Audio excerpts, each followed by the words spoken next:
All right, a very good day to you folks here on SpeedGaming 2. Welcome to the fourth qualifier for the SGLIVE 2022 Super Metroid Link to the Past Combo Randomizer Tournament. We got a good one for you today, folks. Today we have got Nidorific and Simo showing their skills for you. This is the last of the four qualifiers in the SMZ3 Combo Rando Tournament for SGLIVE 2022.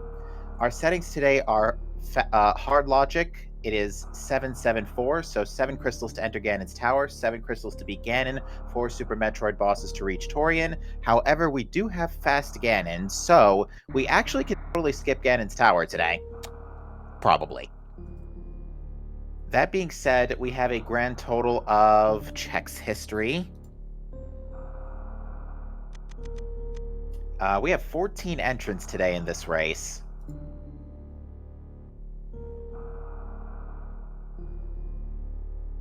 So now how this is going to work is this is our last qualifier, and depending on how many entrants we've had total in this tournament, will determine how group stages are played out. I do not know if we have had 40 entrants, in which case the group size would be expanded to 40.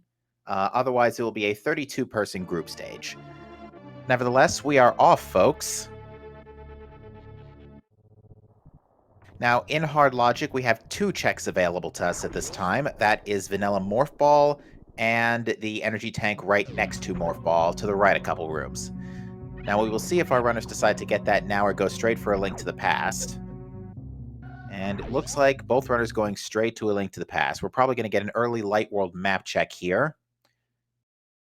What's Luigi doing in a Zelda game? Never mind. Alright. We've got arrows on Lake Hylia Island. Alright, first item in Link's house is a pack of missiles. Alright, overworld map check reveals 2 Super Metroid bosses and a pendant in the Light World, that pendant being Tower of Hera. So 2 pendants still on it. No crystals accounted for in this opener. Certainly a refreshing change of pace. We got a tier 3 tree pull that appears to be bombs. Definitely not an unwelcome tree pull to start things off. Saves a bit of rupees going to CAC, for sure. Both runners deciding to play a little Simon Says here, and immediately go for Uncle Chest.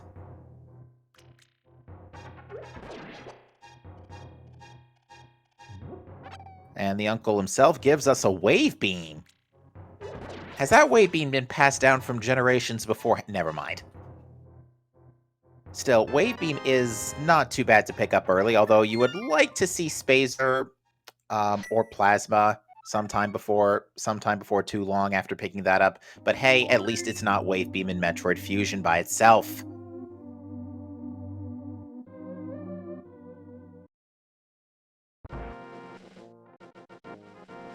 That being said, we're seeing runners follow the same path here, doing the Sank check and then moving straight to Lost Woods and Kakariko Village. Looks like Nidorific is setting up to check the Tier 1 tree pull here.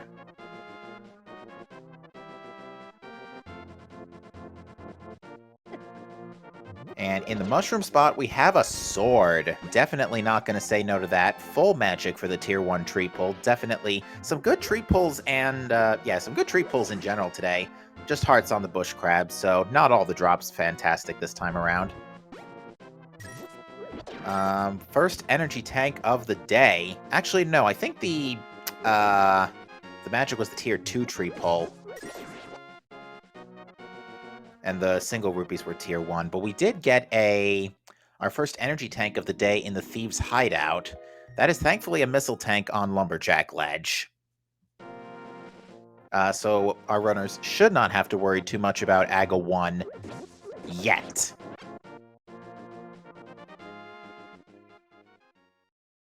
Having said that, Simo is our first runner into Kakariko Village. Quite a number of checks here, and with bombs already in tow, not a whole lot to worry about in terms of having to come back later. Having said that, we would like to find 100 rupees in a bottle, but we'll cross that bridge when we get to it too. Instead, we get a glove and a moon pearl. Can we get the hammer for the just ultimate Dark World Access care package here? Moon Pearl and Glove is both amazing right now. That almost screams Dark World, and there's our 100 rupees just in Blind's hideout alone. That is enough to do the trick and get us the item on Bottle Vendor. And it looks like Nito wanted some extra bombs from that tree pole.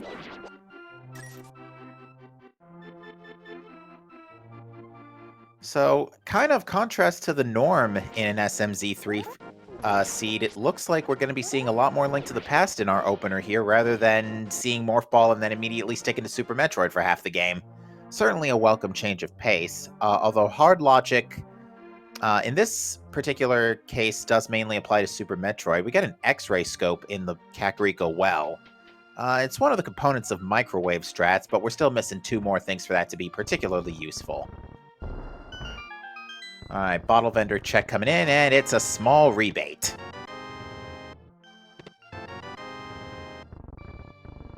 But yeah, for hard logic in Super Metroid, a lot of tricks are enabled, including continuous wall jumps, Varia Suitless Norfair, 3 scenarios in particular on that front, Gravity Suitless Meridia, just to name a few of the tricks. And we find a Master Sword in the back of the tavern, or the chicken hut, rather, excuse me, back of the tavern's next. So already we have Master Sword, which is really good just from an offensive standpoint. Unfortunately, it's also a key for Aga. Now, thankfully, we have Glove and Moon Pearl already, so it's still looking pretty unlikely that we're going to have to deal with that. Literally, the only thing that could require Aga now is Hammer on Pyramid Ledge. And let's hope that's not the case today. Alright, Neaterific picking up on the rest of those CAC checks while Simo discovers a heart piece in the library. And a blue rupee on race game, so no reason to stick around for that today.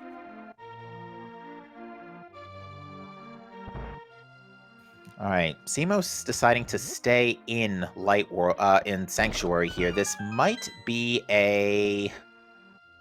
this is going to be a Houlihan, probably. A back of escape. I was thinking maybe Houlihan, because the glove does put Zora into logic, but back of escape definitely is far more dense. So 3 items up for grabs here. The map, a blue rupee, and the plasma beam. Wow, Samus is going to be pretty decked out when we finally return to Super Metroid. Wave Plasma both together is an incredibly powerful combo.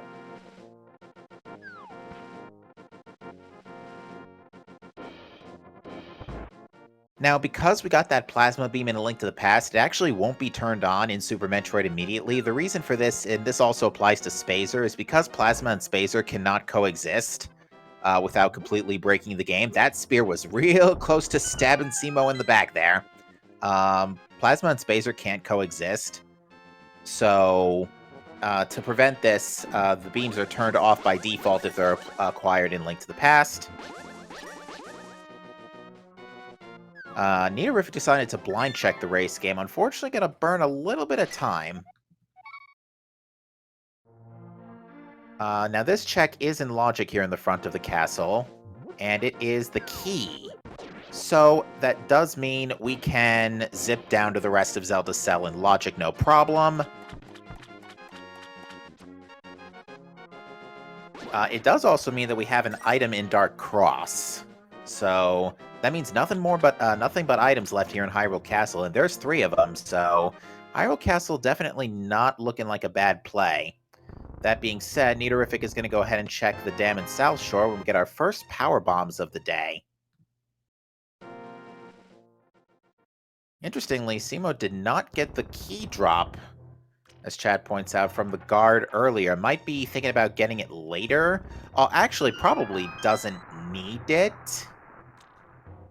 Yeah, because they've already done back of escape. So, yeah, there's literally no point in grabbing that key. They'll save and quit out of Dark Cross is what they'll do. Pretty clever.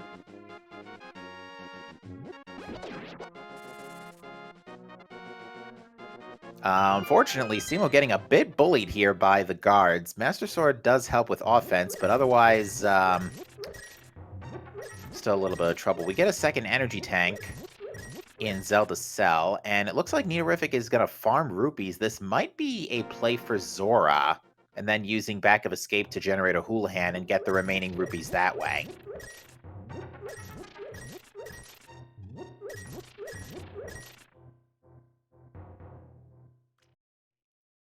This is going to take a couple of minutes, but on the flip side, Nito will have the money for Zora when he makes that dive later. Simo, on the other hand, is done with Hyrule Castle. Is going to leave Dark Cross behind for now and pick up the South Shore checks. Now, having said that, the item is out of logic until a lamp shows up, because Fire Rod for Dark Rooms is not enabled in SMZ3. We're not using advanced logic here.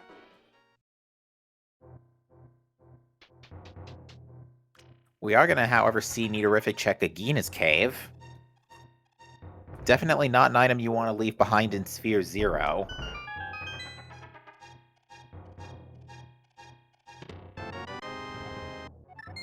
Unfortunately, it is just missiles today.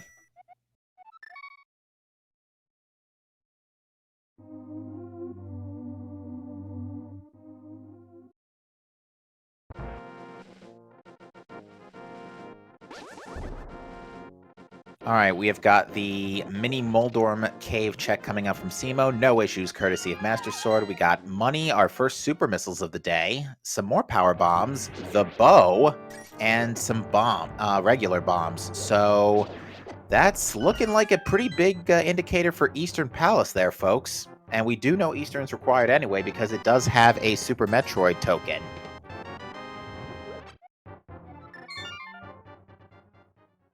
Bow definitely a big one because it's possible for Bow to not be required in a fast Ganon seed if Eastern and Pot are both pendants, but given that Eastern is a Super Metroid token, then it is hard required one way or another because we pretty much need it to get to Armos Knights. So getting Bow is definitely a huge plus, and I don't think Neorific's going to be passing that up too long. And you are, however, seeing Neorific bomb himself into the grave, and this triggers the Houlihan glitch, allowing you to farm a bunch of rupees, like so. Ice Rod Cave, in the meantime, gives us the Spazer Beam. A little late to the bandwagon, considering we already have Wave and Plasma, so that's probably useless. Nevertheless, we appreciate its presence nonetheless. So, unfortunately, not a whole lot of rupees in this South Shore play, so it looks like Nito, with those rupees in tow, is going to go ahead and make that trek to Mini Moldorm Cave. There were some rupees in there, but it's still going to place him a little bit short of Zora.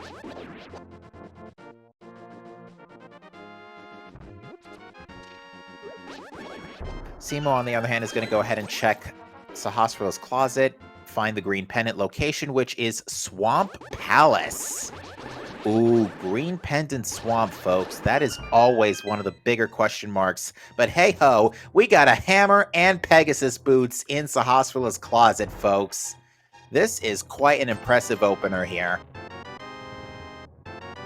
We have Dark World access and Pegasus boots, so our runners are going to be able to go all sorts of fast, at least in A Link to the Past.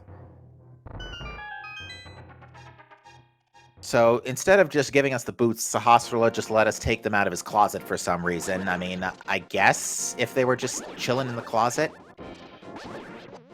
But we are going to see Simo go ahead and get rid of Eastern Palace now, and this makes a lot of sense. It is a Super Metroid token. You do have to do it anyway.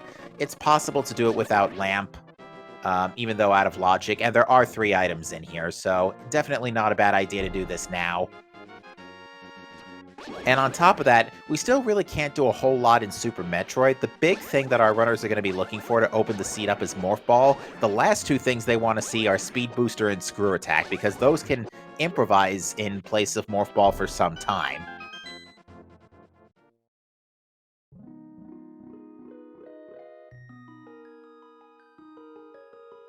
So yeah, Neorific definitely has the cash now for Zora. May attempt a fake flipper here, we'll see. But in the meantime, not a whole lot going on in Eastern so far. There's an early big key. Nice to see. So as Chad points out, with this equipment, even Pod is illogically full clearable. Only thing keeping us out of finishing it completely is just a lamp. But again, these runners I know for a fact are very much adept at SMZ3, so they will most likely do some lightless shenanigans here. That being said, we still have 2 pendants unaccounted for. So there is a non-zero, actually only 1 pendant unaccounted for since Swamp has confirmed the green, so the last pendant will either be in the Dark World or somewhere in Super Metroid. And Bridge Guy just made all of Nidorific's farming somewhat pointless since there was a 3 hundo pack behind him.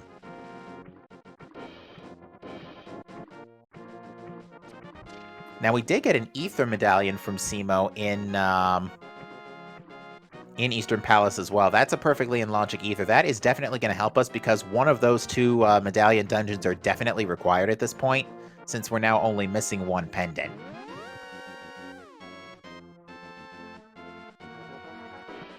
But yeah, the nice thing about having the extra money is Nito is going to be able to do the Dark World rupee-related checks like chess minigame, dig game, you know, all that jazz.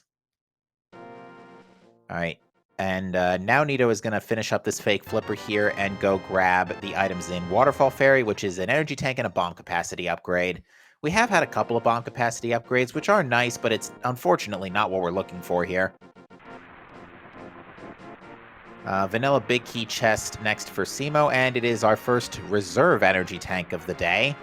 20 rupees on Zorledge.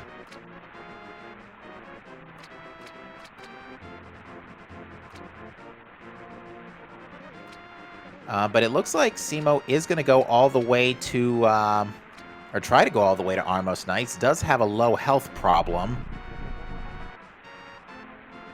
And meanwhile, the big fish gives us... I would not classify that as a scam today, folks. That is a perfectly in logic hook shot.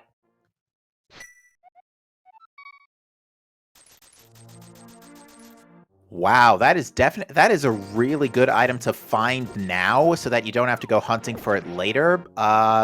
Thinking about it immediately, though, I don't think that gives us anything to work with. We can't get to Death Mountain yet, logically, without a lamp. I mean, we could do it. There's nothing stopping runners from just, again, going lampless. And it looks like Simo's found the green Igor. Gonna go ahead and grab the key. Yeah, maybe that wasn't the green Igor. There it is.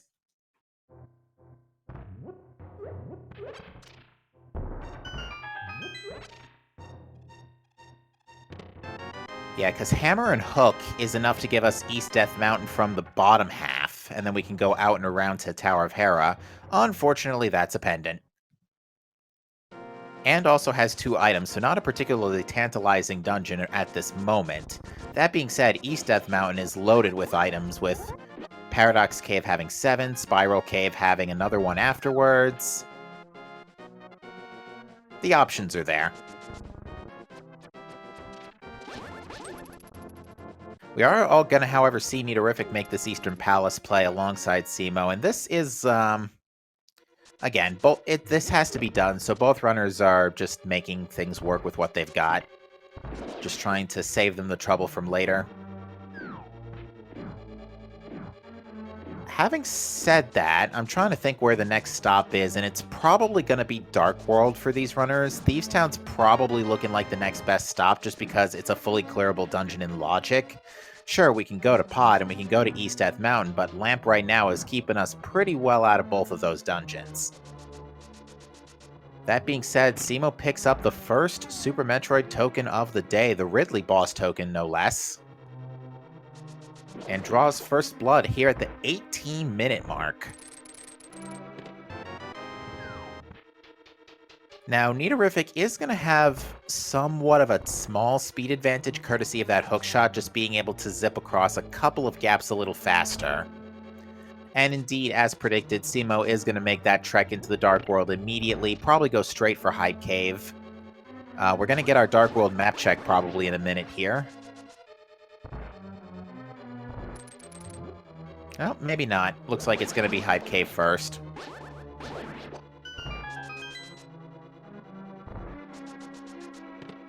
Although, considering how much of a Link to the Past items we've got already, I can't imagine this cave being too hype. We get our first heart container of the day, along with some missiles, another heart container, a red rupee, and missiles. Okay, it was a healthy cave, but that's about it. Although, having said that, I doubt anyone's going to complain about getting those 2 hearts. All right, here we go. Our last pendant is Misery Mire, and we have a red crystal on Turtle Rock with a Super Metroid token in Palace of Darkness, and I think another one in Ice. If I read that correctly. Norfair Lower has the other red crystal, so Ridley is holding on to our Pyramid Fairy access today. The tokens are indeed for the boss statues in Super Metroid, to answer a question, chat.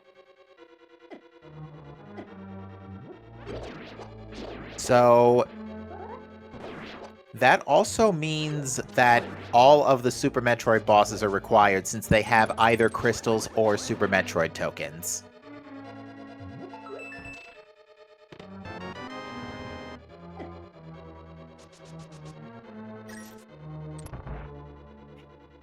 It's possible to not have to defeat, depending on the rando settings, to clarify with chat, up to 3 bosses in this case, because since we're playing 7-7 for A Link to the Past, we do need all 7 crystals, which means if the pendants are not required, and if the 3 pendants were on Super Metroid bosses, you could skip those. Having said that, that is not the case today.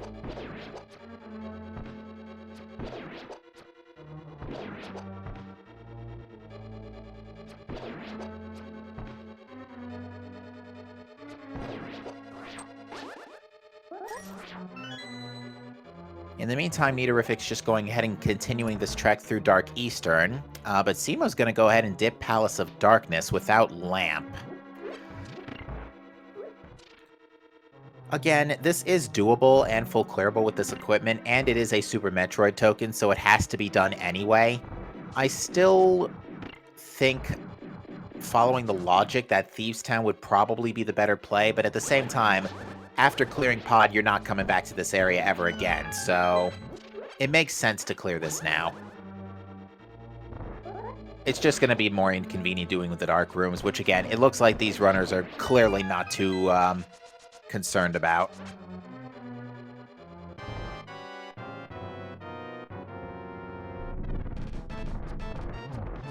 Now, it should be noted that it is fast Ganon today, so after we get the 7 crystals, we should not have to dip GT for any reason, especially since runners already have Master Sword. Pod is not bow locked today by the looks of it, although that really doesn't matter considering Bow was in Sphere 0 in Mini Moldorm Cave. But yeah, that's it for Eastern for Nido. And with that Ridley token in tow, his next stop looks to be the Hype Cave region. Or the Heart Cave region in this case. Now, thankfully for Simo, not getting hookshot yet off of Zora isn't totally biting into their time. Just because there is plenty they can do without hookshot at the moment. And I'm actually mistaken. It looks like Ice Palace was a blue crystal. So there is one additional Super Metroid boss. The 4th token is in Super Metroid somewhere.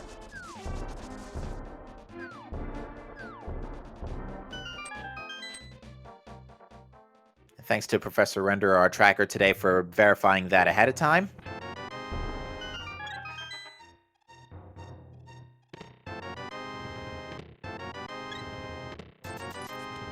Either way, even if that wasn't a Super Metroid token in Ice Palace, the Super Metroid boss that would have had Ice Palace's crystal would have been a Super Metroid token anyway, so either way, it still doesn't change the overall to-do list of our runners.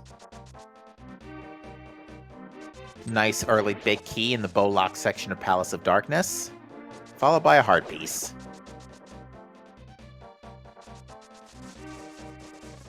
Looks like Simo is now going to make the trek towards... Ooh! I'll get back to you on that, because Nitorific just picked up the flute off of Stumpy. Flute's pretty big. That is actually Death Mountain access, and that even gives us Super Metroid checks, too. It gives us the one right outside Norfair Business Center in High Jump. So that's our logical access to Death Mountain, which is pretty big. That puts East Death Mountain into logic, which, again, is almost 10 checks. Actually, it's about a dozen checks, because if you add Tower of Hera into the mix... Alright, looked like 16 digs for a heart piece.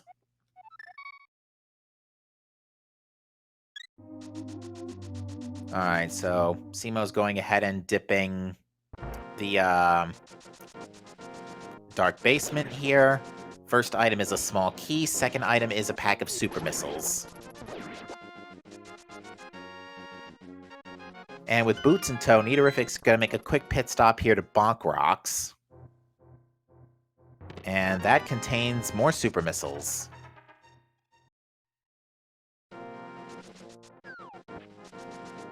Simo finding another red rupee in pod. So far this pod play not really paying out.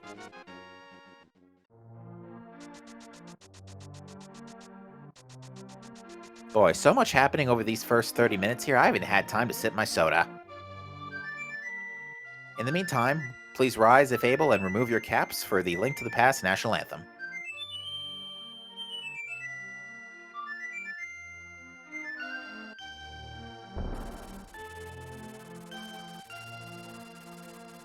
I'm also just now remembering it's remove your Minish caps. Jeez, MD, get it right. Unfortunately, Simo has not found anything else in pod, only found another green rupee, so this pod play is pretty much a dud. And it looks like Simo's choosing to bail out at this point. On the flip side, meanwhile, Nito is going to go ahead and do Dark World. Dark World checks in the Village of Outcast neighborhood, and this is definitely the place to be at the moment, just given what we have. That being said, Death Mountain wouldn't go amiss either, but there's definitely a lot to do here. Thieves Town is a crystal, so it's got to be cleared anyway.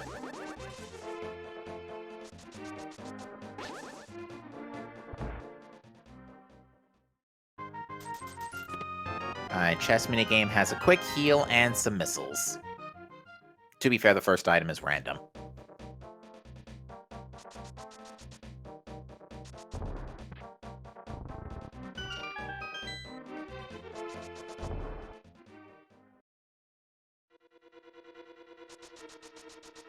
Simo verifying that Aga Ledge is nothing important, which it thankfully isn't today. But yeah, Aga's totally off the table now.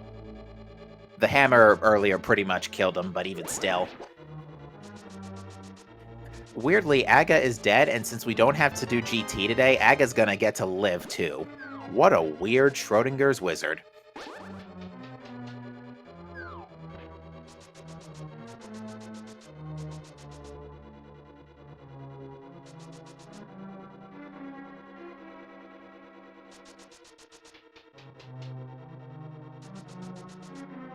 Alright, 2 more checks here in the front of Thieves Town. Next is Charge Beam. You definitely want to see that, especially with Wave and Plasma. That is a fantastic series of equipment.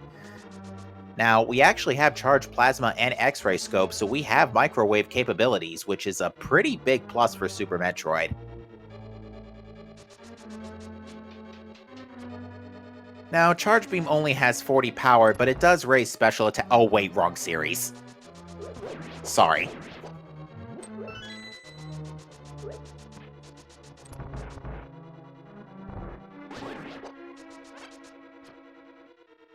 But yeah, this combo of equipment, once we do finally get to do stuff in Super Metroid, Samus is going to have absolutely no problem. These runners will have absolutely no problem taking on pretty much anything.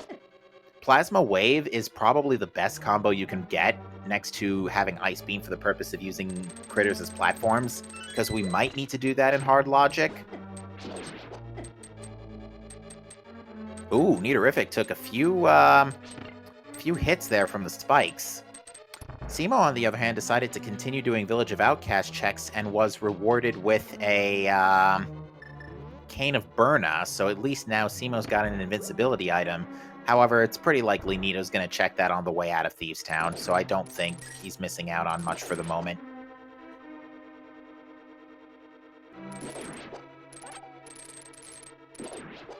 Another nice thing about Charge Beam is that we don't have to worry about ammunition anymore for Ridley or Mother Brain, since there is a danger of soft locking on them if you run out of missiles and have no Charge Beam. But again, not the case today. This seed's so far being very nice to our runners. That being said, Simo does have to eventually make that trek over to King Zor without flippers in order to pick up that hook shot.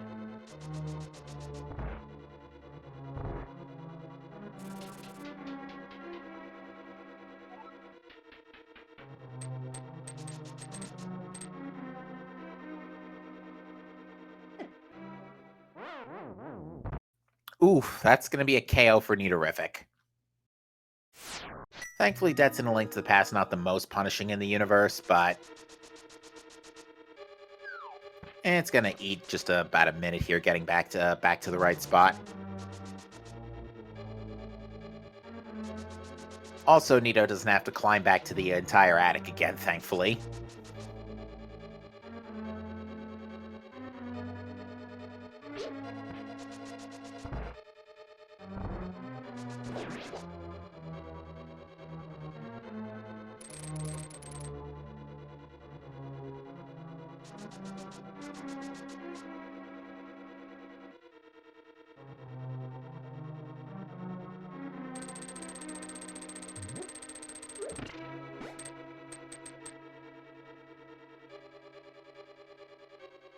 Alright, so yeah, at this point, yeah, unfortunately, Nitorific not having Cane of Burna is not the best scenario. Simo just used it to zip through that hellway no problem. Now, actually, Burna's really nice because once we get Dark Death Mountain access, that is going to give us Spike Cave. We haven't seen a bottle yet, so we don't have the ability to give extra magic, but Cane by itself should be enough. Burna's also really nice as a safety weapon for blind, just because any weapon does the same amount of damage. Now we have seen the small key, so we are going to check Thieves Town Big Chest real quick. And it's another rupee jackpot.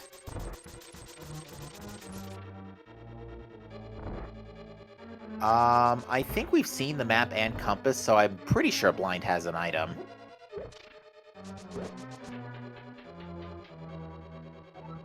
I know for sure we've seen the compass.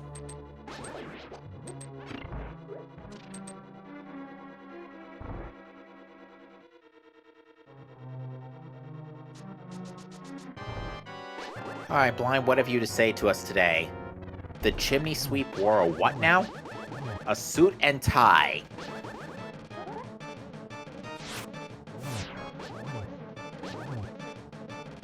It's hard for me to do it with a push-to-talk button, but I'm in my mind very much slow clapping right now. Looks like Nito is too, because he just nailed the blind script there. Well done. And the last item was cash. Alright, so no major items in Thieves Town, but nevertheless, it's a dungeon you had to do anyway, so both runners probably still pretty relieved they just don't have to do that now. That being said, it does seem like the next play is pretty much Death Mountain. Not a whole lot else we can do. We've literally, besides Charge Beam, gotten no major items, and other beams gotten no major items for Super Metroid.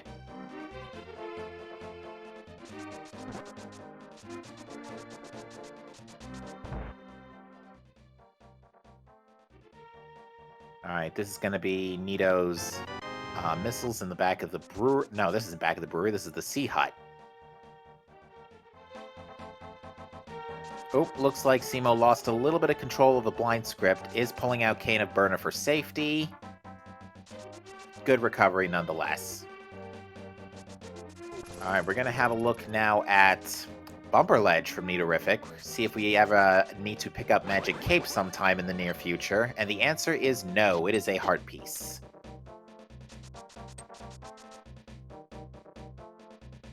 As Chad points out, with all the rupees we have picked up, Simo does now have have the cash for Zora. Unfortunately, right now, logically, Zora's kind of chilling by himself. Not really incentive to go all the way over there for one check. So I don't think we're going to see Simo check that immediately. We are going to see both runners sweep Skull Woods here to see if there's anything nice and early. You know, and a French Vanilla Fire Rod wouldn't go amiss.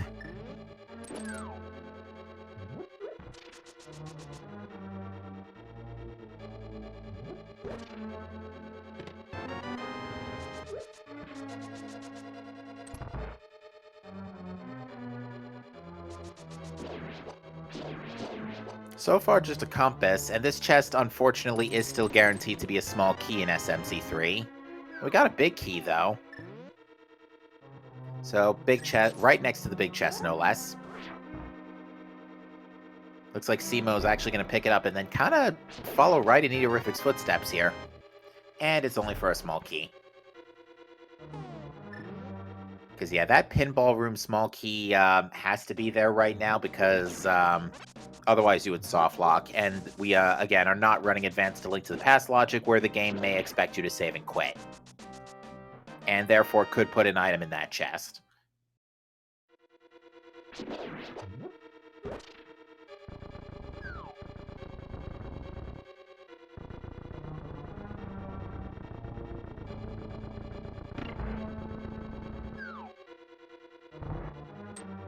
See, again, we're just seeing both runners clear out Skull Woods for a few minutes. There's our first item, and it's a pack of blueberries.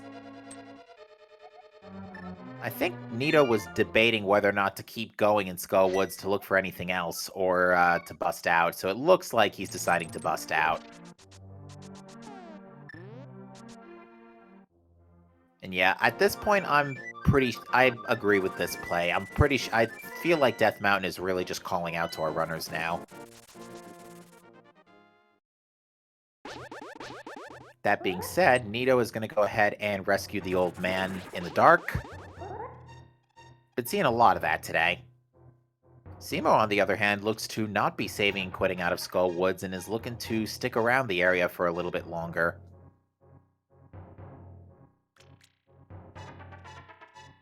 Probably just to sweep Bumper Ledge real quick. Because they have not been there yet.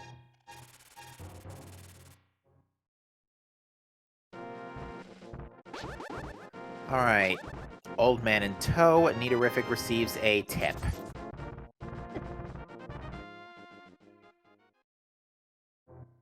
It's going to take just one quick little heal just to make sure that an unintentional death due to excessive mauling of cabbages does not take place. Because these cabbages are being a little mean today.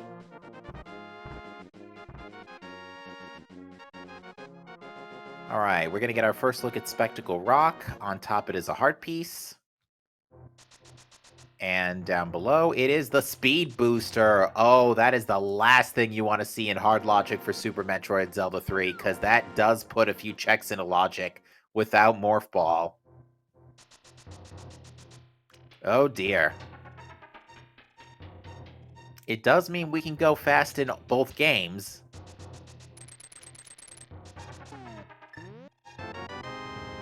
But oh dear. We could be looking in a pretty late Morph Ball today, folks. Do we have enough in-logic tanks for Hell Runs yet? I do believe so. We've seen one reserve, and I think we've seen definitely at least two energy tanks, so we can at least do Ice Beam and Croc. Which, Croc does get put into logic courtesy of Speed Boosters, so...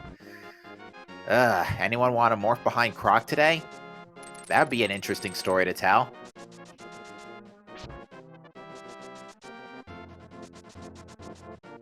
We do need 5 energy tanks total to make it to Bubble Mountain, unfortunately. And I think we also need either a boots upgrade, a high jump upgrade, or space jump.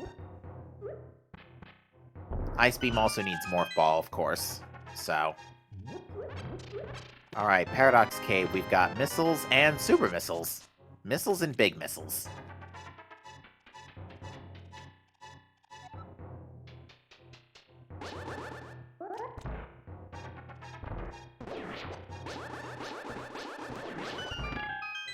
Alright, we got the 5 items here in Lower Paradox, which is money, blueberries, another rupee jackpot. That's our third 300 of the day. There's only 4 in the pool. Okay, so Paradox Cave, very strangely enough, not playing out, and Simo's going to go ahead and check Catfish. And if they're really lucky, this will be Mirror, which it is not. It is a heart container. Although, that Catfish check might have put Zora on Simo's mind, which certainly wouldn't be a bad thing, especially with Flute. It'd be a lot easier to route that area back. Floating Island is a heart piece. Neorific just barely squeezing that fairy out before it disappeared. We might be seeing a Tower of Hera play coming up from Nito, because not really a whole lot else to do in Death Mountain, which has so far been, besides Speed Booster, pretty much a bust.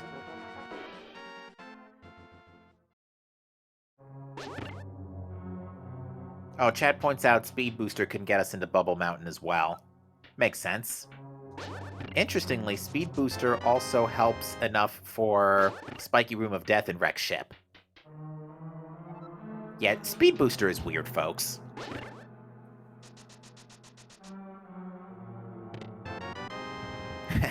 First item in Tower of Hera is the Bug Net. We get the big key immediately, though, so we might be lucky enough to skip Hera Basement. Neorific is, regardless, going to do the Hera Pod strategy using bombs this time around. Followed by Hookshot. Nails it first try, well done.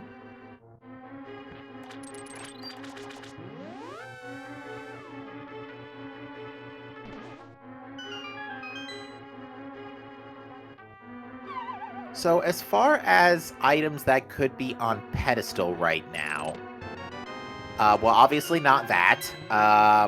That would be Variasuit, and that is definitely a welcome sign. That's actually everything in Tower of Hera, so Neorific with no mirror is literally just going to fall to the first floor and nope right on out of this dungeon.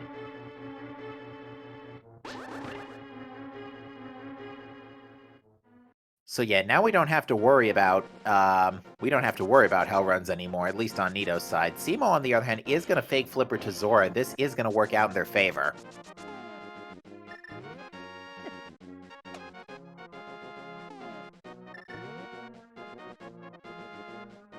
Looks like Nito's last stop before finishing up and possibly going to Super Metroid is Spiral Cave.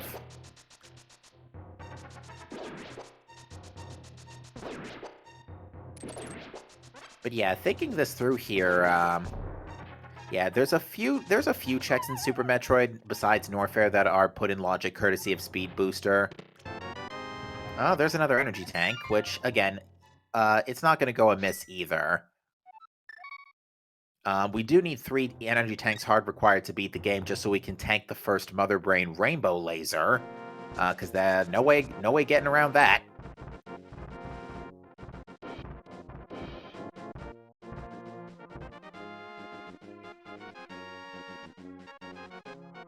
And Simo is now going to make their way to Zora, and this is going to be great news as they will pick up Hookshot now. Which they're probably going to be mildly annoyed that they're picking this up a bit late, but at the flip side, again, Simo hasn't had any real need for it before this point.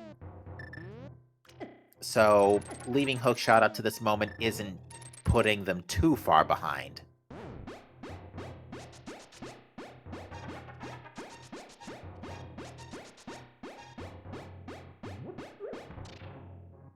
Cane of Burn are coming into full effect here for Nito, and it only gets some more blueberries.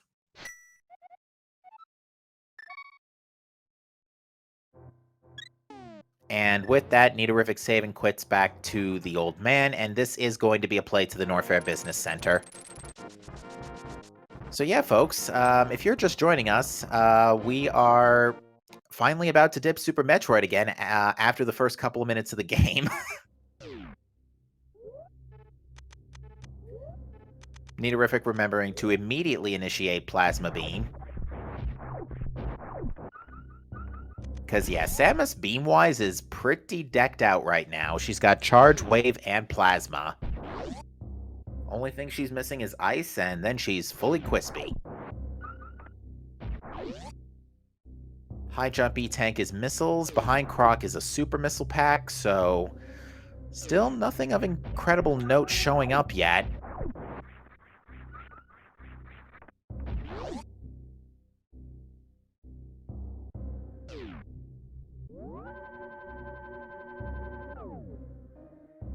Alright, so Nito's picking up a quick safety save here. Going down Frog Speedway.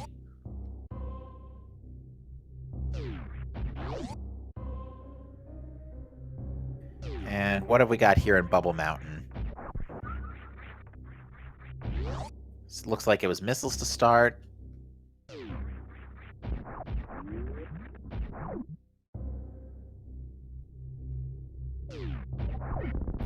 This might be a Croc play from Nito. Certainly heading in that direction. Oh, this is definitely a Croc play. And yeah, we have Charged Plasma. Say goodbye to Croc. Or dance along with him. Take your pick.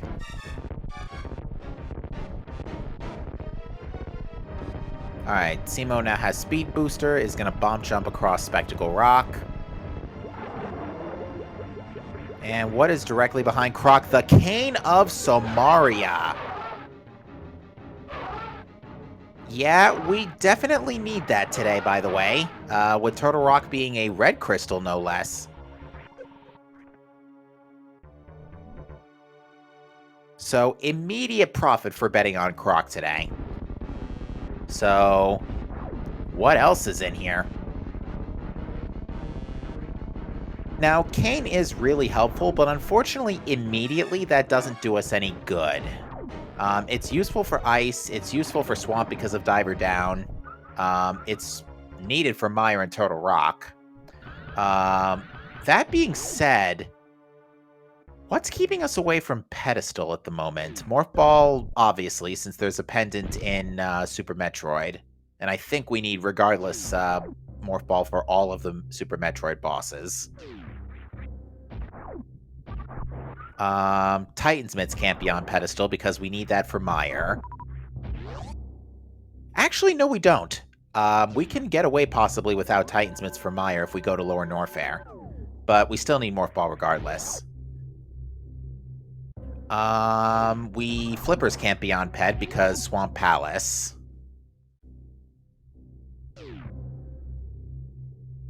Titan's Mitts are needed for TR, but they're not needed for Mire. So if we go to using the Lower Norfair portal, and again, pretty much the only thing keeping us out of that right now is I'm fairly certain either Gravity Suit or Morph Ball and either Gravity Suit or High Jump Boots, and that's about it.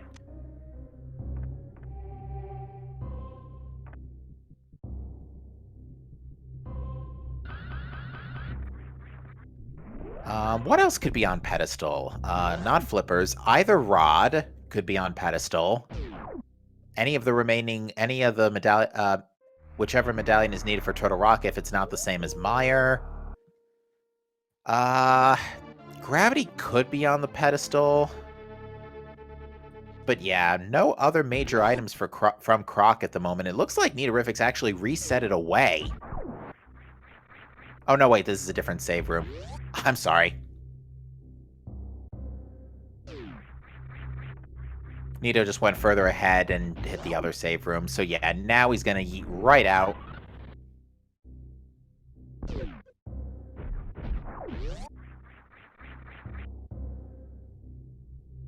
Or not. I think Nito might be setting up to do something here, but I'm not quite sure what it is.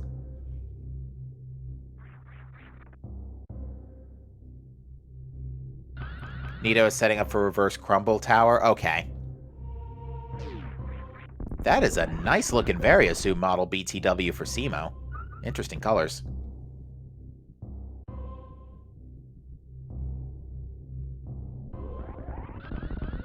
I am aware that Metroid Dread colors are on the way for Samus for Super Metroid. Alright, so Simo's also decided to go straight to Norfair without doing Tower of Hera.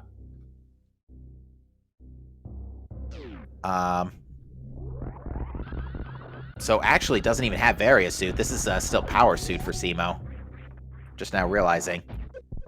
What is here in the amphitheater? Just missiles.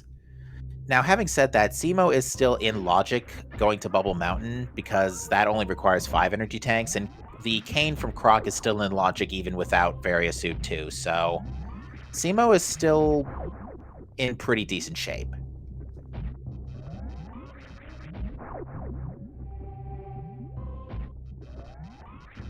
Dreadsuit exists, but just not for SMZ3 yet. Okay. Yeah, I was aware it was in the works, but I knew it wasn't implemented in SMZ3 yet.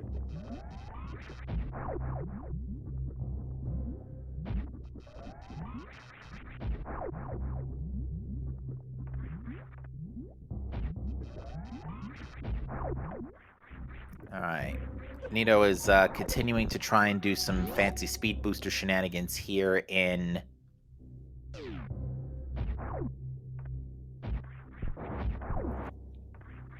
Norfair, and I think Nito's gonna head back to Bubble Mountain here. Runner's gonna kind of meet up a little bit. Now, Simo will eventually have to go to Croc since Kane's hard required, but is now gonna have to make a quick pit stop to farm. Do have some pretty decent armaments with 20 super missiles, but only 10 power bombs means we cannot Crystal Flash yet.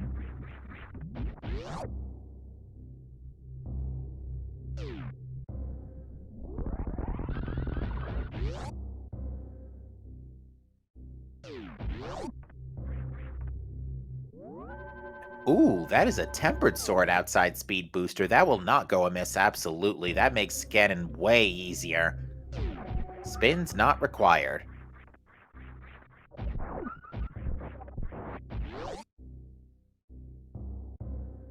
And yeah, that Lava Trap activates with Speed Booster, so you better be ready to yeet right on out when you're finished.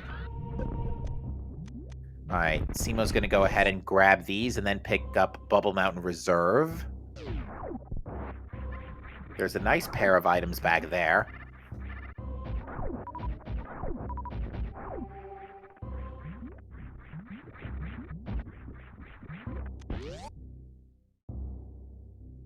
Unless they picked it up while I wasn't looking, which I don't think they did.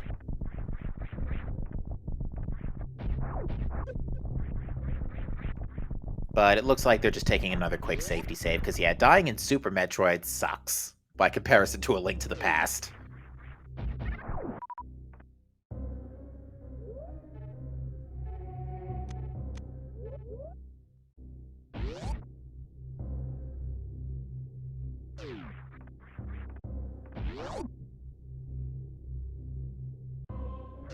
Alright, so yeah, Simo's gonna have to do continuous wall jumps to get here. This is in logic and hard difficulty, but it's incredibly tight.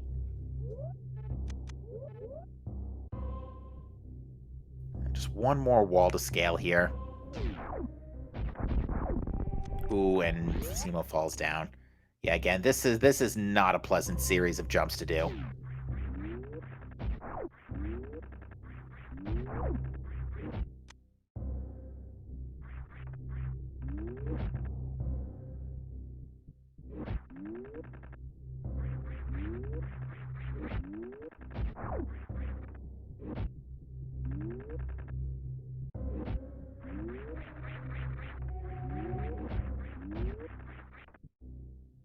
Nothing of importance there.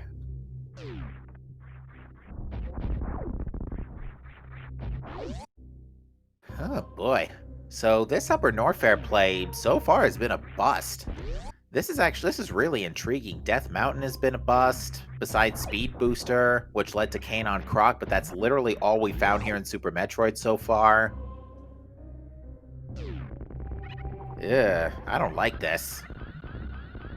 There might be a few. It might be Brinstar at this point, because we can do a couple things in Brinstar without Morph Ball.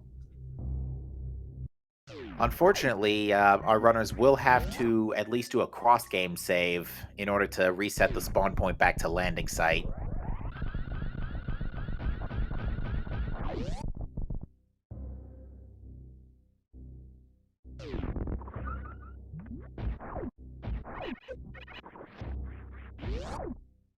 Because, yeah, for those not familiar with SMZ3, the game does automatically save when you cross between games.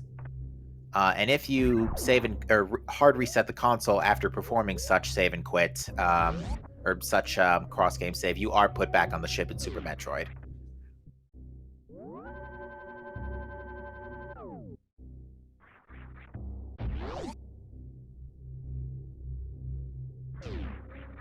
Alright, Simo's going to go ahead and grab a little more health, and then I think this is a play for Croc, and we know this is going to work out very much in their favor. They're going to be very happy to see this Kane, although probably scratching their heads at figuring out what to do here. Because again, Kane doesn't do us any good right now. But yeah, there can still be, unfortunately, a very large number of items on the pedestal at this point. We don't even have a way right now into Desert Palace. We need either mirror or book. Thankfully, the former of which can't be on pedestal anyway, so don't think we have to worry too much about that this time around.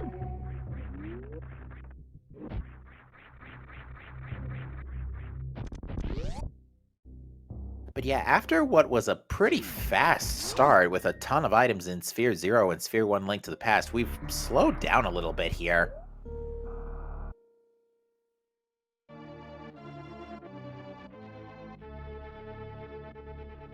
Only finding a progression to be a bit limited ever since pretty much we pulled the flute out of Stumpy.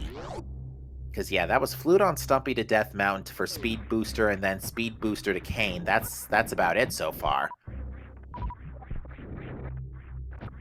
If Dragon is not the pendant, then yes, a Gravity Suit could be on pedestal. Can Morph Ball be in GT? No. There are crystals on Super Metroid bosses, and all Super Metroid bosses need Morph Ball. So, in this particular case, no, GT cannot have Morph Ball.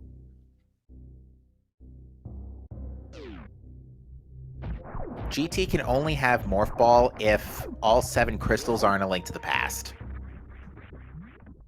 And even then, that would be a pretty ridiculous degree of logic to put Morph Ball that late.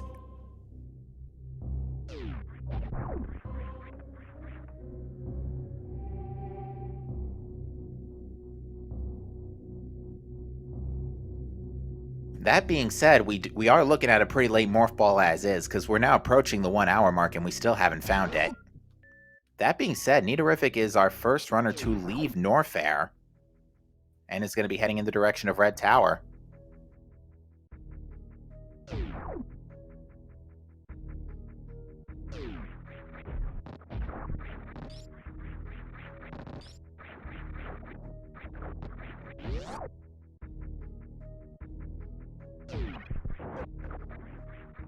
Oh yeah, that's right. I keep forgetting about this. Chat brings up a great point, is that Super Metroid progression, mandatory Super Metroid progression, can never be in GT on a 7/7 setting.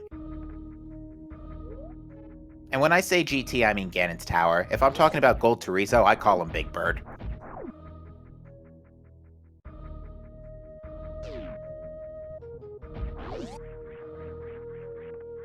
Yeah, sorry, that's a little weird quirk of the logic that it sometimes still escapes me to this day. That being said, GT is probably going to have literally nothing today. since it's 7-7, we need all 4 Super Metroid tokens, and it's fast Ganon. So Nito is trying a very complex series of jumps by the looks of it, or a very complex short charge, I should say, for trying to get to the top of Red Tower.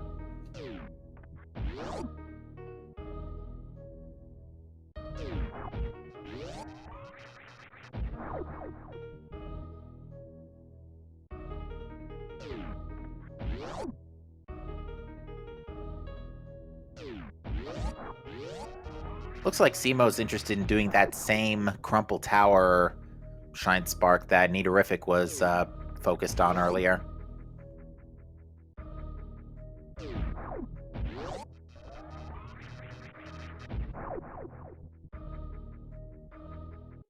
Ooh, nice. So Simo got the Shine Spark. Oh, Crumble Highway, not Crumble Tower. Different room names. Today I learned. Okay, this is still Crumble Tower, so. And the only thing that's in here, unfortunately, is a Bloomerang, so nothing of extreme importance here.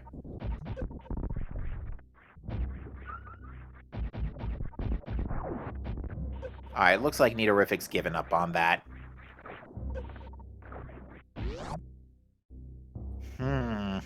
This is looking pretty good for progression in Brinstar.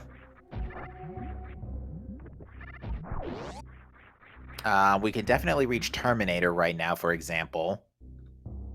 There's a few things we can check. We can check all the way, I think, up to Big Pink without Morph Ball. We have no Screw Attack, so we can't check Gauntlet.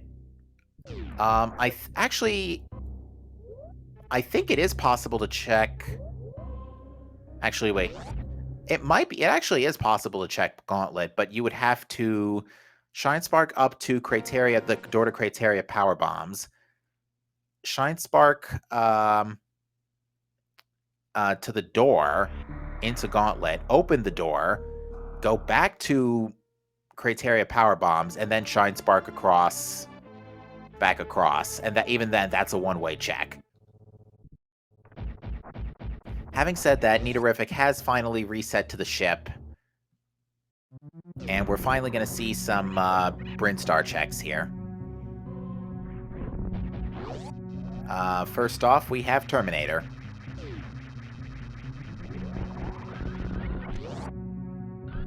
Interestingly, not immediate profit, but instead discovering more super missiles that we can probably do without at this point.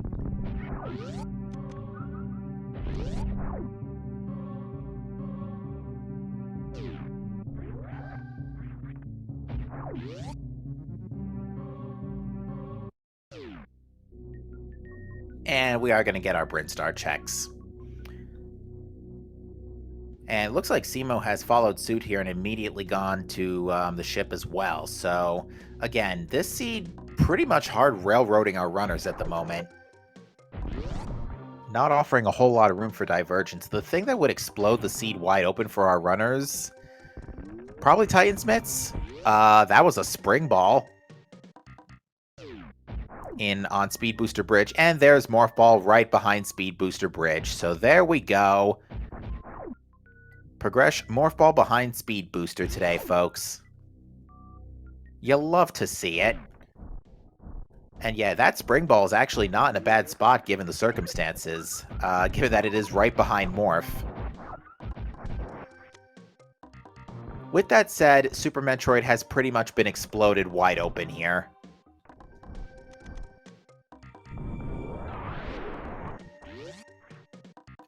We can now clear everything in Wreck Ship. What else can we do? Suitless Meridia is still very much off the table without a few things. We can do Kraid's Lair, so we can literally take down at least two Super Metroid bosses right now.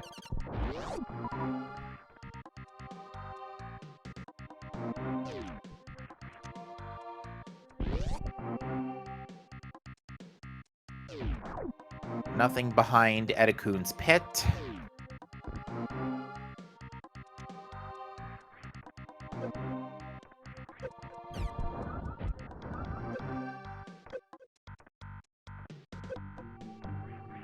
And another thing is, unfortunately, because of where Morph was and how our runners handled it, as Chad points out, the rest of Norfair has got checks left now, but they're scattered. So getting back to Norfair, or going back to Norfair at this point, will be a pretty hard sell.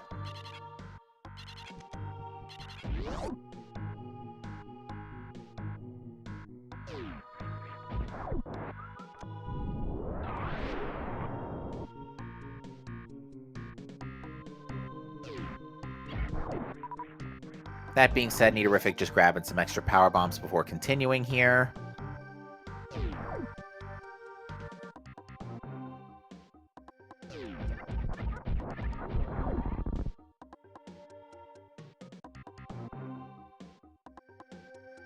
Whoops, down the pit Nido goes. But that's nothing another Shine Spark can't fix.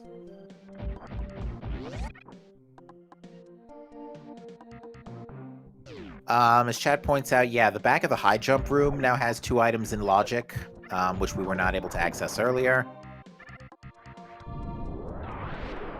Alright, we got a heart piece. A couple of heart containers especially wouldn't go amiss here for Link to the Past. We are still running. We were leaving Link to the Past on 5 hearts green mail. So that does make the endgame still pretty troublesome at the moment. And look at that, folks, we got a sync up suddenly. Simo and Nidorific both checking Mission Impossible at the same time.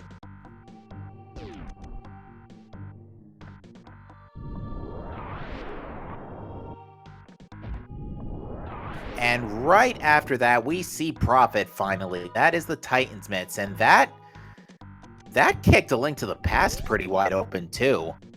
Flippers would still be nice, but Titan's Mitts is definitely useful. That gives us Misery Mire access.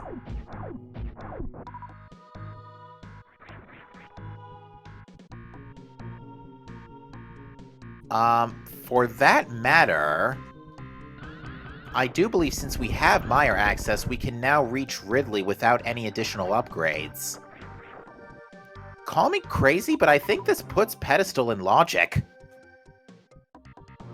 No, it doesn't. We need Flippers in Mirror still. Swamp and all.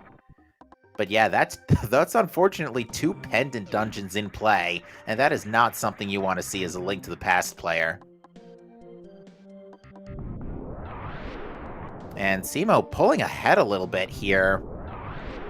Well, Simo did pull ahead initially, but needs to lay a power bomb to get out of this area. Not quite sure what's going on there. Maybe mistakenly thought these were regular attack blocks. Simo is also, as Chad points out, still not running on Variasuit yet. They would have to pick that up out of Hera Big Chest, which it is possible to do Lower Norfair without... It is possible to do Lower Norfair without Variasuit, but it's not pleasant and would require a pretty ridiculous amount of energy tanks and definitely at least 1 or 2 abilities to Crystal Flash. And again, we can't do that yet. We're still missing a power bomb, enough power bombs. Looks like Nido is attempting to farm up some additional power bombs on that note.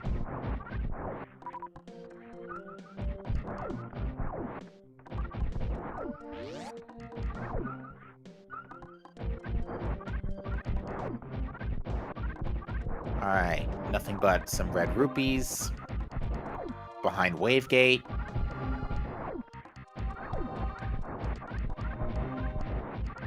I'm not exactly sure why Nido's farming power bombs here. Maybe to just make Red Tower a little smoother. Unfortunately, Super Metroid is not Metroid Prime 2 and does not have a particularly generous drop system that prioritizes stuff you actually need. Oh, having said that, there's a power bomb, so... Oh, Simo has just found Prophet, though, and found Gravity Suit in Green Brinstar, so... That pretty much explodes Meridia wide open.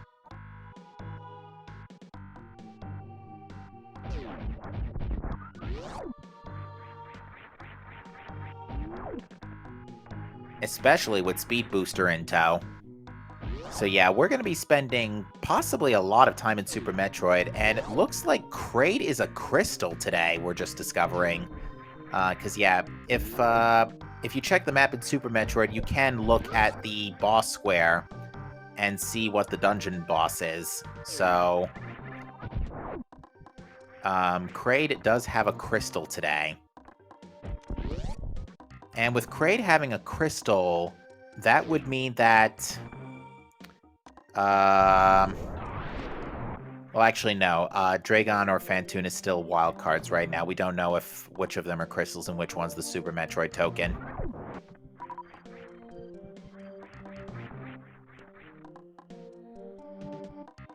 Alright, so far nothing going on in Red Tower.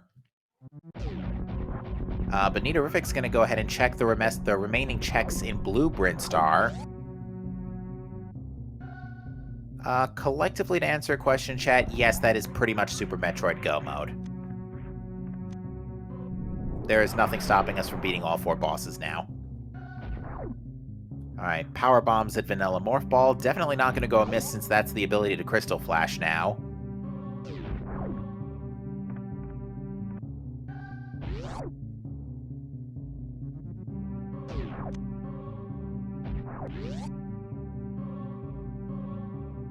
Yeah, the only Super Metroid check not in logic, pretty much, as far as these runners are concerned, is Shack Tool, but that only is locked by Grapple Beam right now. That's an arrow capacity upgrade, followed by Morph Ball Bombs in the Crateria Energy Tank.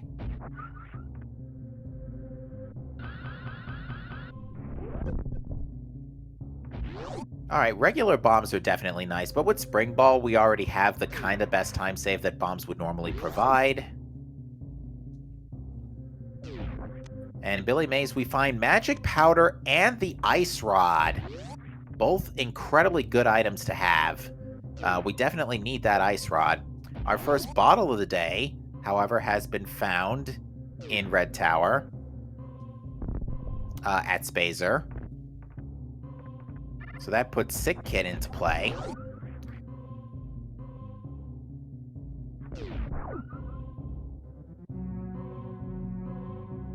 But right now, Simo definitely looks to be going to Meridia, or at least opening the door.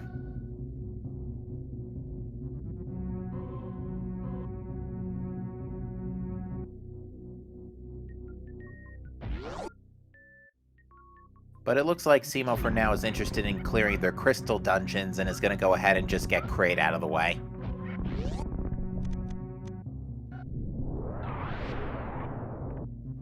Under Mother Brain, we've got another energy tank. While Kraid's Lair gives us another set of power bombs for Simo, which will give them their Crystal Flash capabilities. Nito, on the other hand, is going to check the Shaft Supers. Easier said than done without Ice Beam, but hey-ho, Vanilla Supers.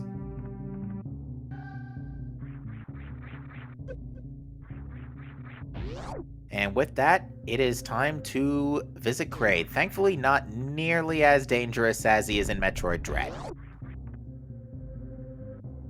Unfortunately, we can't use bombs to completely cheese this fight.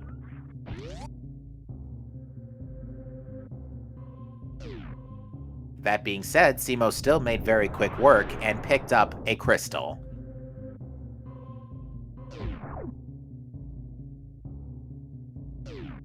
Very well done. Nothing at endgame missiles for Nidourific.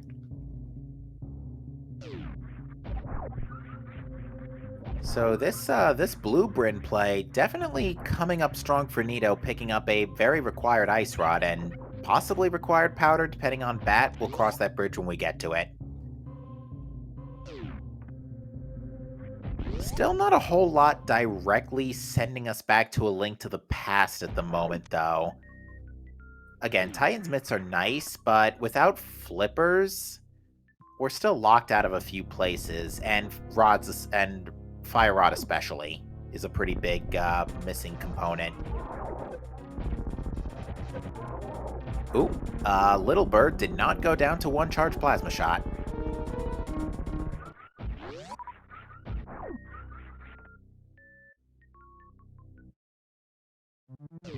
Alright, and now Zemo's making the Meridia play.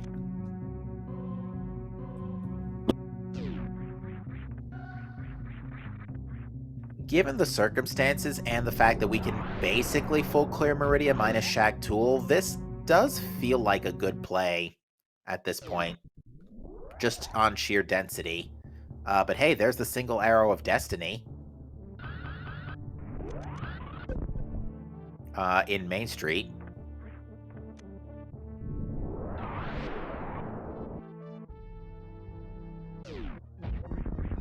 Nito, on the other hand, is going to finish up the rest of the checks near landing site and immediately find Zora Flippers right above the ship. Well, that is... Actually, we can't even do check Ice Palace with that because we kind of need something to get past the foyer. Either Bombos Medallion or a Fire Rod.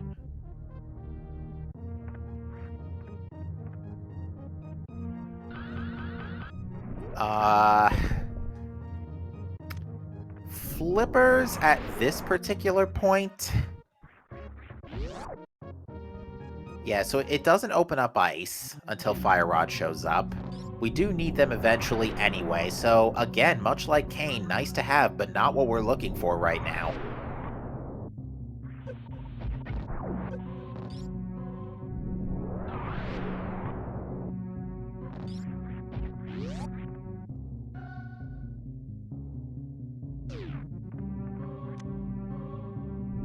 There is half magic for Nito in the front of Gauntlet. Again, nice to have, but... Oh, did Nito pick up gravity while we weren't looking? Kinda tough to tell from the suit colors. Alright, the watering hole in Meridia does give us Ice Beam, so we are now fully Quispy.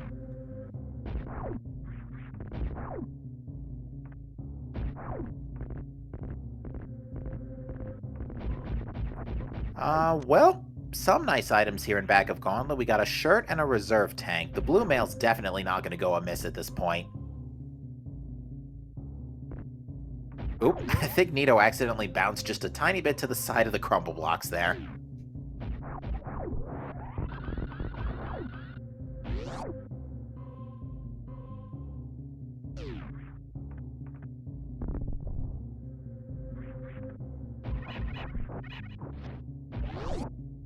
Alright, meanwhile in the aqueduct we get another pack of super missiles and another pack of missiles. Sima will now check the sand pits. Probably preparing a safety save. Any spicy item locations? Morphball was behind Speed Booster and Green Brinstar, which was on Death Mountain, which access required Flute. But other than that, honestly, this seed hasn't really been too bad. Hook was on Zora, but Glove was available really early, so... And Hook wasn't gating a whole lot before then.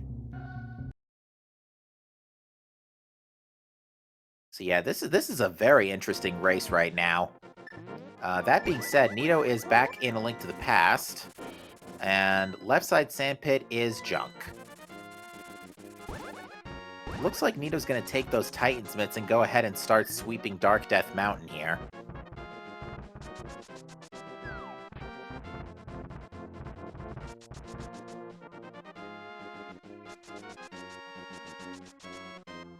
Definitely a few items in play here. We've got Hookshot Cave, we've got Floating Island, which we know is a hard piece already. We can check what is required for Turtle Rock. Super Bunny Cave, of course.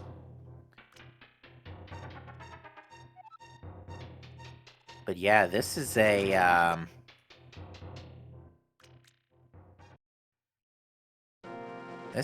Ooh, there's a space jump in the right sand pit. That is definitely not going to go amiss for Meridia. That's our first major jump upgrade of the night, too. Of the night, it's 1:30 in the afternoon here. What am I saying? Sorry, force of habit. I usually commentate night races. I mean, it is nighttime somewhere, and wouldn't you know it, lucky break for Nidorific, it is Ether to get into Turtle Rock.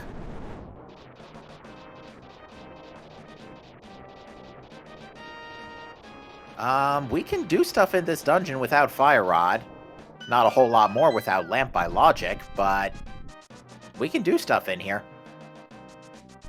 Depends on the key logic, too, of course.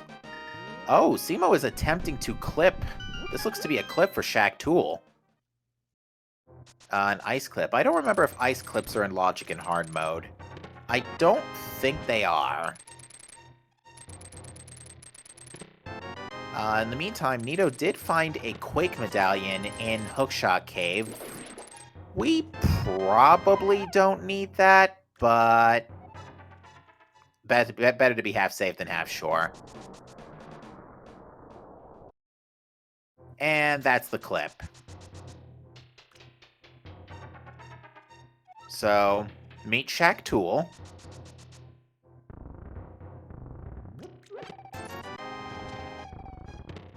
Alright, nothing of note in Super Bunny Cave. So for Go Mode at this particular point, we are still looking for either Book or Mirror to get into Desert. Fire Rod. And that's about it.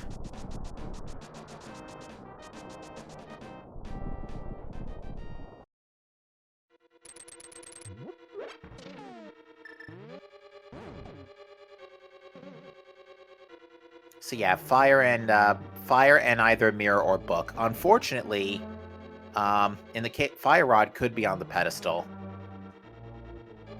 Shaq Tool, in the meantime, has the other shirt.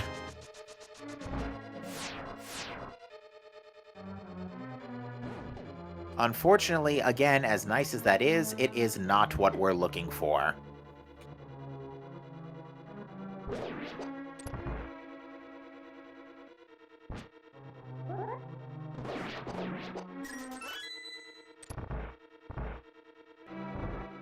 And I guess the first item in Turtle Rock must have been a key, because Nito is still progressing through here.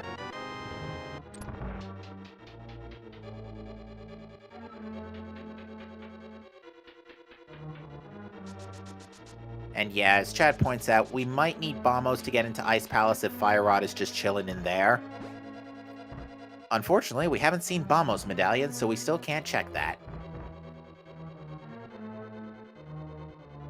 But yeah, basically as long as the keys cooperate with you, there's quite a bit you can do in Turtle Rock without Fire Rod.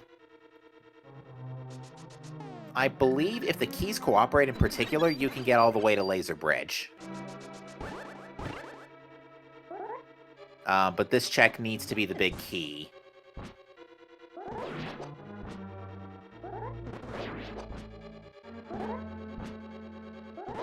Unfortunately, that Pokey is being really uncooperative with Nito. I think Nito was thinking about stealing the key there, but decided against it.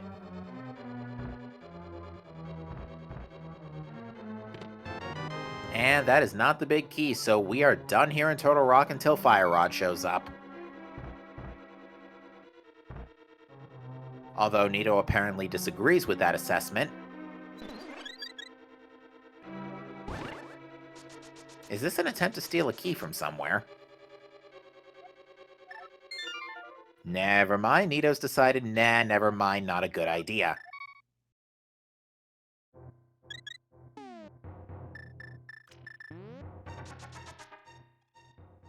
So, with flippers... we still can't do Swamp without Mirror. Yep, Nito's going to Mire, or probably Norfair, but checking Mire's shed first. I doubt we're gonna see actual Mire right now. It's a pendant, it only has 2 items, it's not a great dungeon. I didn't even check to see what the medallion was. My apologies. Chat saying it was Bombos for Mire, okay.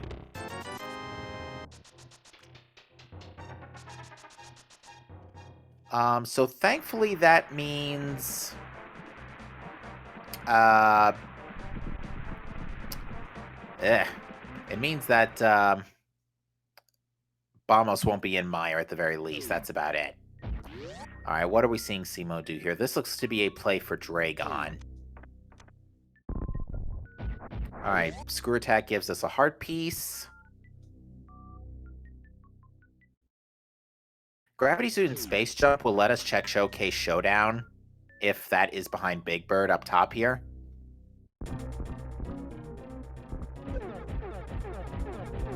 And behind Dragon is, above Dragon rather, is Super Missiles.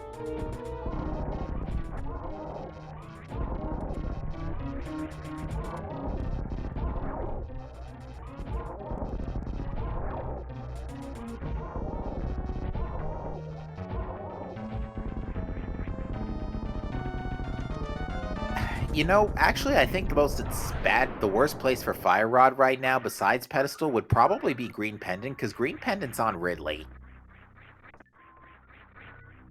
Unfortunately, this check is a little bit hard without a jump upgrade. And Showcase Showdown is not important, and it's a heart container on top of Big Bird. Also, did anybody want some microwave shrimp? Because Simo just provided you folks with some at home. And Dragon has a crystal, which means Phantoon is the final Super Metroid boss token. Oh yeah, Ridley's got a 5-6, not the green pendant. I got done earlier saying that all 4 Super Metroid bosses were required in the beginning, so never mind. It's one of those afternoons, chat. Lots been happening in the last hour. More so in the last 20 minutes, but especially in the opener.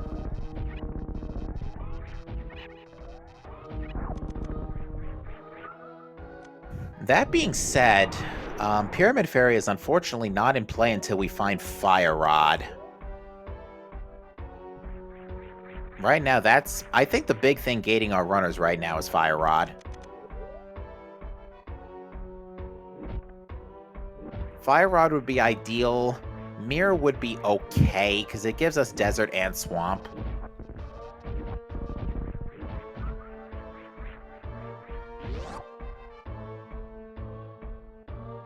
That being said, Nito's going to go ahead and finish up, continue through the entirety of Lower Norfair here. Finds the high jump boots in Mickey Mouse Room. Definitely happy to see that, considering that he has not been to Meridia yet for Space Jump.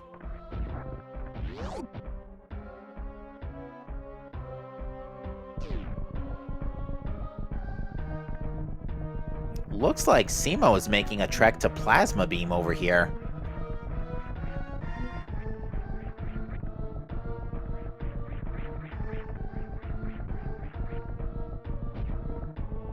And let's see, Plasma Beam has a shield, the first of the day.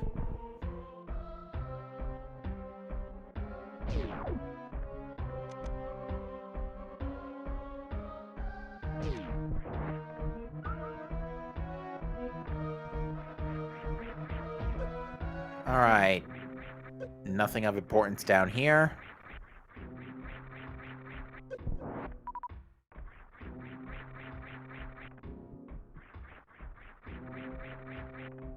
So, Meridia looks to not really be panning out for critical upgrades. So far, the only thing we found is Space Jump. It seems that Crateria was the better play. That being said, we have not seen Wreck Ship. And at this point, it's looking pretty good. Wreck Ship is the play here.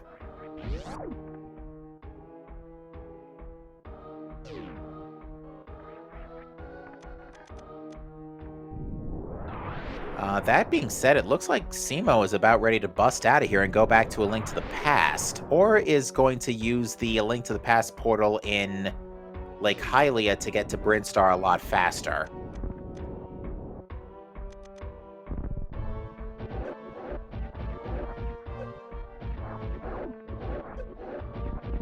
Oh, nope, not the case.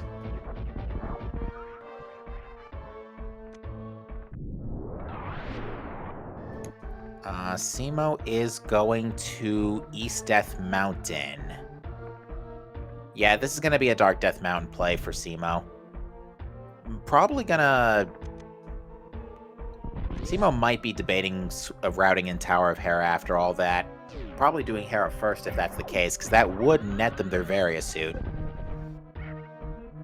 Ooh, Nito missed the Shine Spark on the Karate Pirates.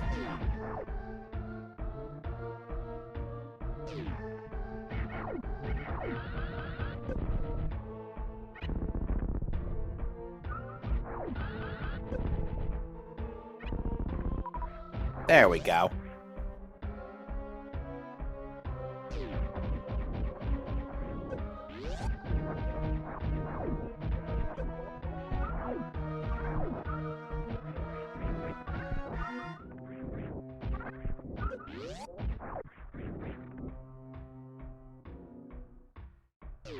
It looks like Simo decided to go straight for Dark Death Mountain and Turtle Rock.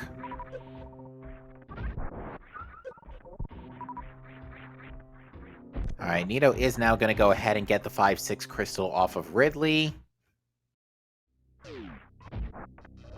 This fight shouldn't be too bad with this equipment.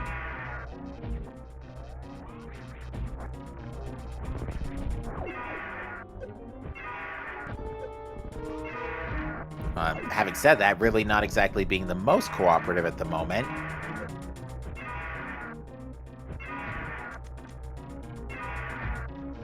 Am I imagining things, or is Ridley just not turning around like he's supposed? There he goes.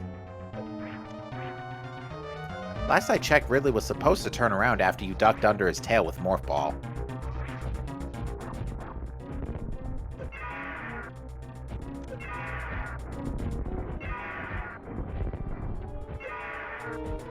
Yeah, Ridley is actually being really uncooperative with Nito right now.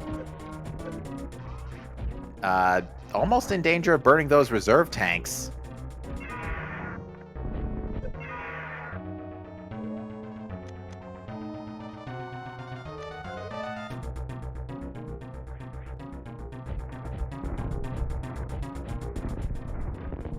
Yeah, it looks like Nito's electing to improv with supers. I have no idea if enough damage has been done for this to count.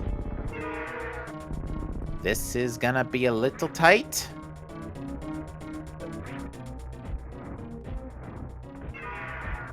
Uh-oh.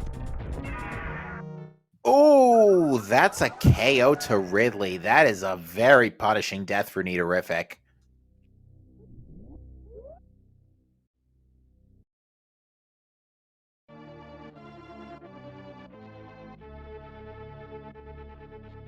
That's gonna cost him a few minutes. Alright, so Simo has returned to Death Mound, but is pulling out the flute here, so let's see where this decides to take them.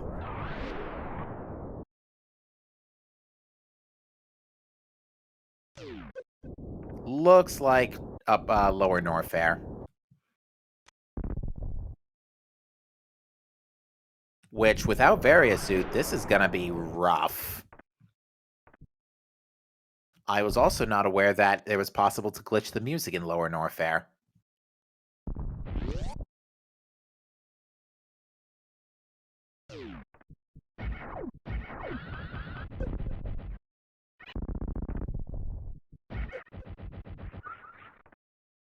Alright, we'll see how Simo decides to handle this. If they decide to do what I like to call the Grand Hell Run to Ridley, or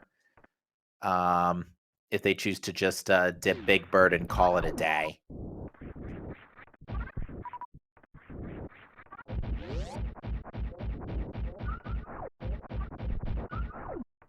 Music doesn't always reload after a death, yeah.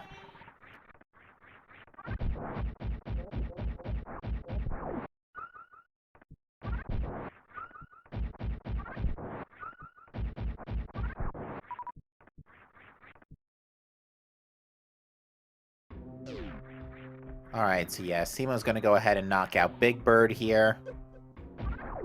And not even knock out Big Bird, just go ahead and flat out reset to the ship, which this is actually really good in Simo's case, because there are a lot of items in Brinstar that he does need. They do need, excuse me.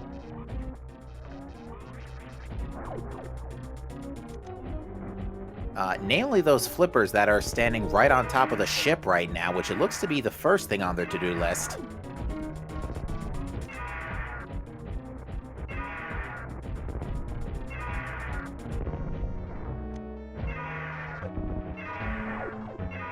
But yep, that is the flippers for Simo. Now let's see where they decide to go about this, because I would like to see wreck ship, but at the same time, the Brinstar checks are still on Simo's to-do list.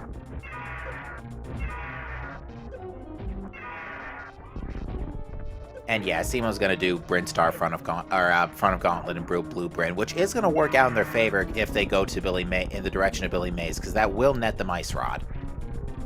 That being said, Nidorific having a much less hard time dealing with Ridley and gets the crystal for the KO. Now, is the game going to pull an insult and throw an energy tank down here like in Vanilla? No, it's going to give us the mushroom. Fascinating. We now have 2 out of 3 fetch quest items for A Link to the Past, of which have not been turned in yet.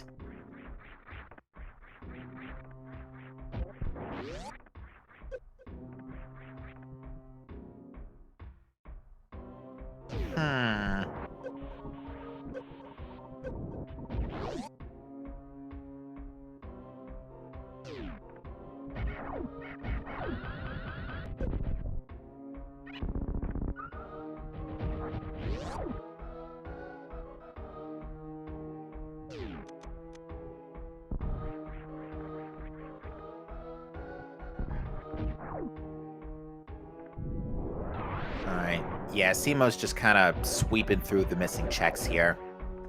But it looks like they pick up red mail as a result of checking back of Gauntlet, so Simo's going to be in a much better defensive position for later.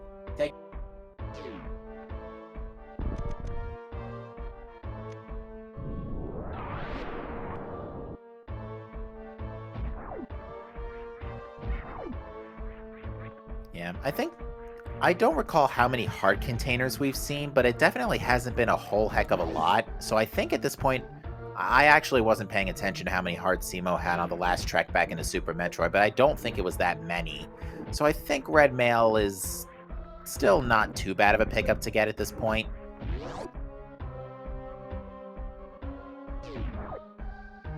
Ooh, there's a bottle in jail.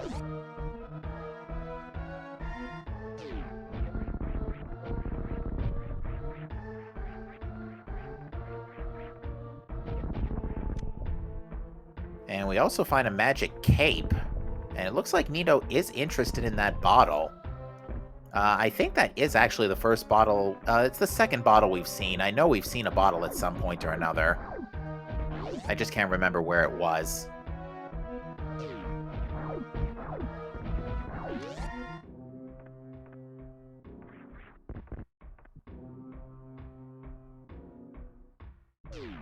It might have been in Kraid's lair, I'm not sure.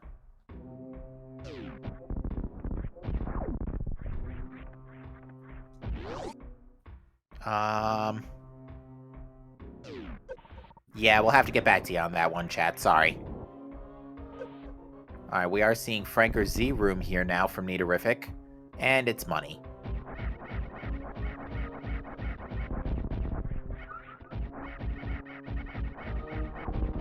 Plasma Wave making short work of the 3 Musketeers here. Thankfully, the 3 Musketeers aren't the biggest danger in the universe with both suits to boost defense, but even still, not the easiest critters to deal with, especially if you don't have Wave Beam.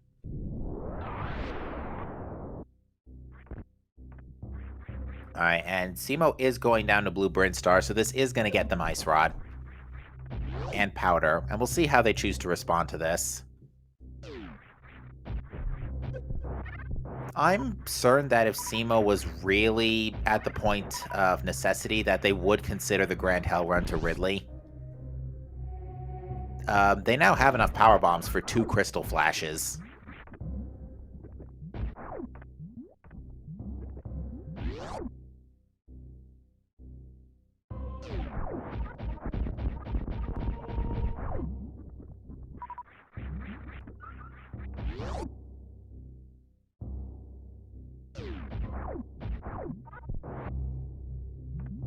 In the meantime, it looks like Nito's going to go ahead and clean up the remaining Norfair checks that Morph Ball left behind.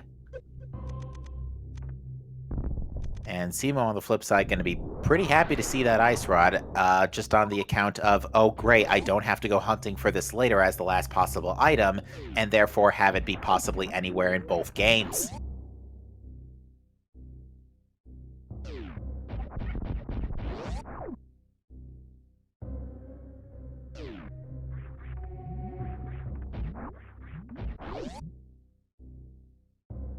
So yeah, let's see how Simo chooses to respond to this. If they are incentivized to check...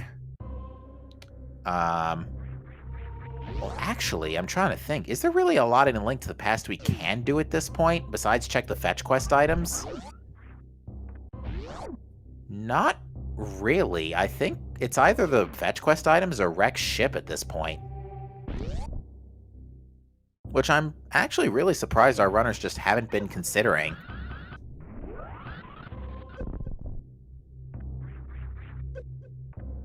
Energy tank and cosign room.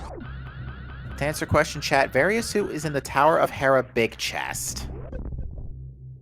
Which, Simo was pretty late to hookshot by comparison to Nitorific, so didn't really have any reason to go in that direction earlier. How we check Bonk Rocks and King's Tomb? Bonk Rocks, yes. King's Tomb, we need... well, King's Tomb is in Logic now. We have Titansmiths, so... we got Titansmiths not too long ago, so no one's been back to that area.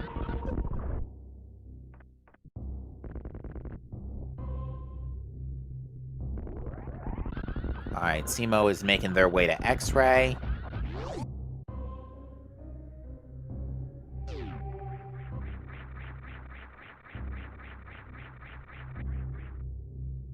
Oop, had a bit of a hiccup with the spikes, but luckily has space jump, so pretty easy recovery. Yeah, right now Simo's got the movement advantage in having space jump from right sand pit. Nito did pick up high jump, but space jump just gives you way more height, so...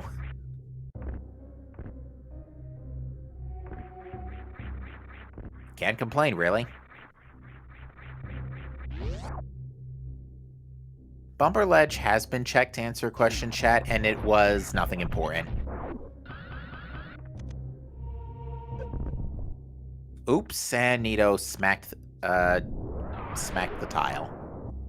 This is going to be our first check of Ice Beam. We couldn't check this earlier due to lack of Morph Ball on our first pass, because, yeah, to bring anybody just coming in up to speed, Morph Ball was behind Green Brinstar Speed Booster Bridge. So it was locked by Speed Booster, which was inside Spectacle Rock, which required the Flute, which was on Stumpy.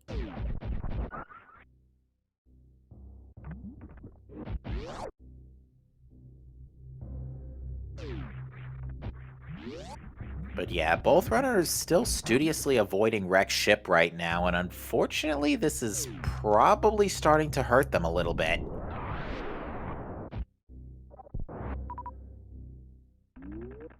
Having said that, they're playing safely and making sure they don't leave any checks behind, because especially in a qualifier stage, you know, overall finishing time definitely is taken into consideration here. We're going to see the two checks in high jump that we've also been that have also been staring us in the face for the better part of 90 minutes, and they are complete junk.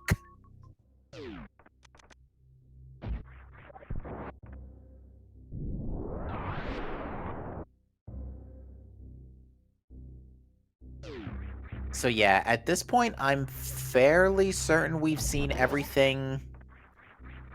I'm pretty sure we've seen everything in Super Metroid besides wreck ship.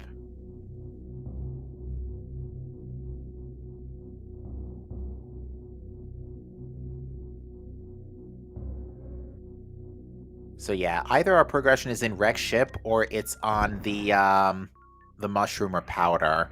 And again, those have been... The powder we've been able to turn in for a bit. The mushroom is behind Ridley, so that's a bit of a late mushroom.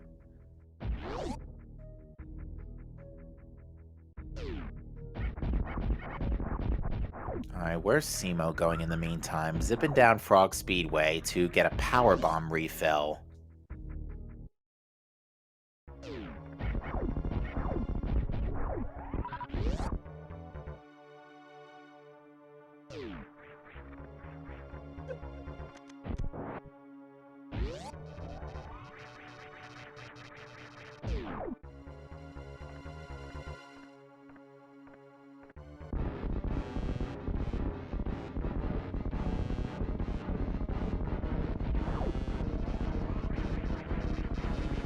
Have we seen Croc? Yes, Croc had Cane of Samaria.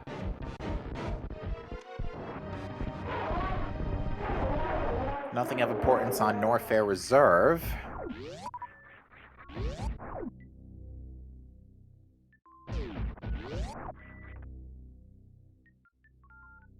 But yeah, Croc did have Profit, although to be fair, Croc could have waited until after Morph Ball. Because right now, Kane is not doing us any favors. Kane really hasn't been doing us any favors at all this seed, and we've known about it for the better part of an hour.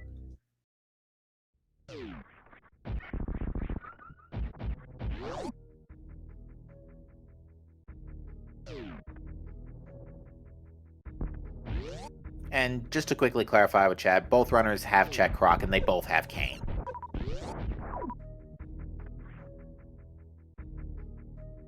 Nice red fire Luigi there. Alright, well, Simo's back, has reset to the ship.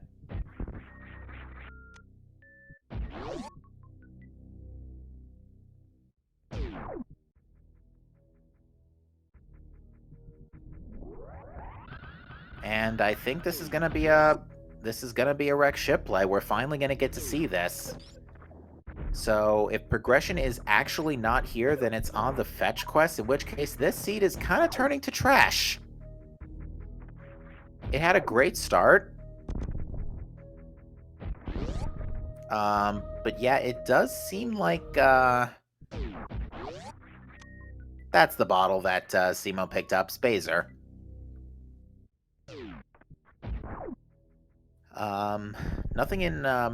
Nothing in Missiles Underground, that was, or Supers Underground, rather, that was a 10-pack of arrows.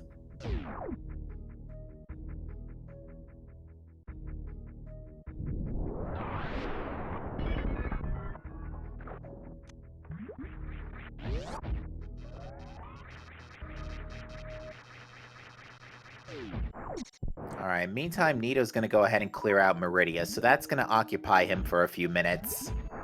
Simo, on the other hand, there's some profit there, the Book of Medora. That is definitely one of the items you want to find because it gives you desert, but it locks out swamp. So that does give Simo 3 more items in that region. And another Super Metroid token. Having said that, by the way, say hi to Fantoon. This fellow won't be on screen for too long.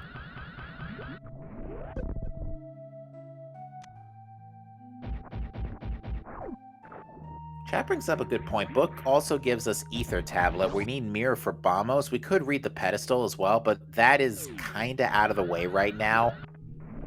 And I don't, frankly, foresee any checks in that direction for the moment.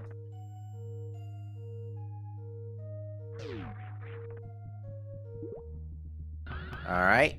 X-ray charged, and there you go. Fried alien ghost thingy.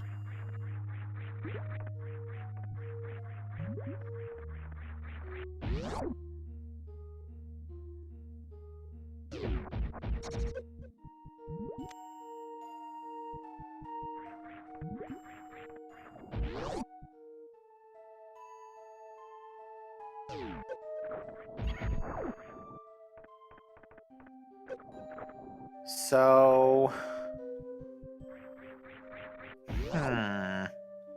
Alright, well, we're going to see the rest of Rex ship here. And the book does open up stuff in A Link to the Past. After that, that is Super Metroid pretty much full cleared.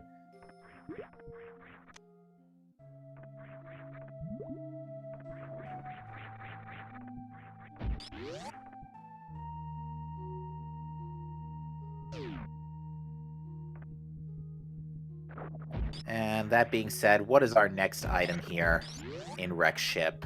A heart piece. Skip.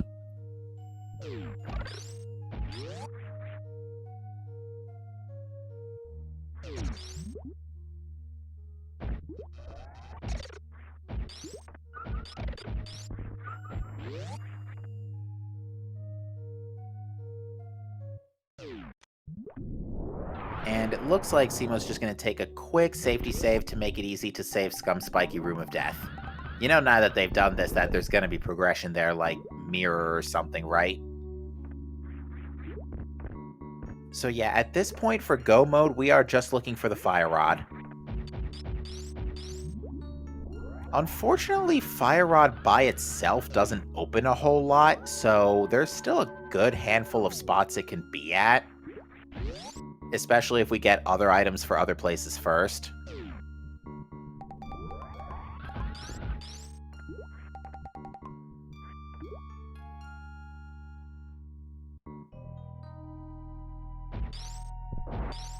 Alright, Nito is checking the sand pits. Will be rewarded soon with Space Jump. Nothing in Spiky Room of Death, and that's going to be a reset.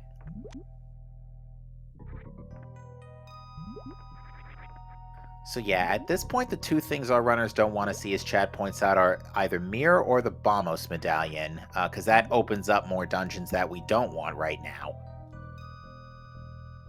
The absolute worst thing would be Mirror, because not only does that open up Pendant Swamp, it puts the pedestal in, and Bombos Medallion. Both Mirror and Bombos put pedestal into logic. Looks like Nito is preparing to ice clip into Shaq Tool just like Simo did.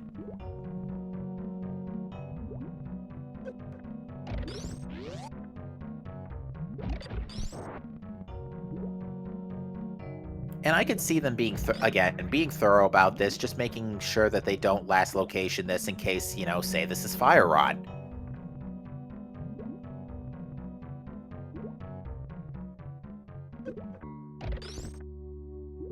Unfortunately, this critter over here not being the most cooperative with Nito.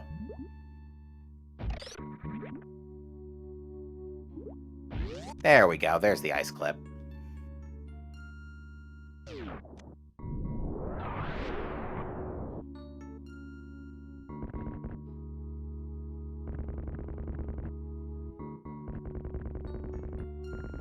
Alright, next stop is Missiles in the Sky. Nice easy check with either a Shine Spark or Space Jump, take your pick. And it's another heart container. Again, definitely not going to say no. Anything that can protect you from not dying to a Ganon hug is certainly welcome.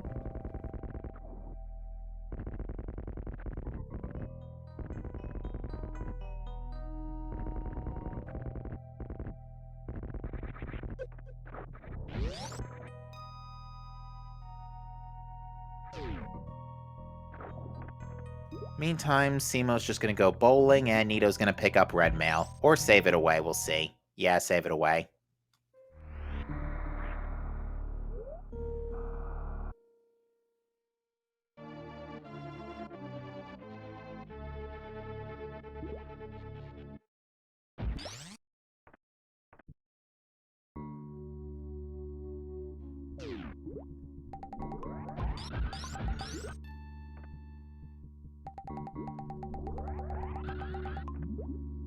And following the successful walk of the bowling ball to pretty much to the ball return, I'm pretty sure that wasn't even an attempt to throw a strike.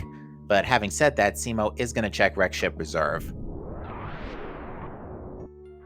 Chad brings up a great point. We actually don't even have a fire source for Lanmola, so we still can't clear Desert Palace properly.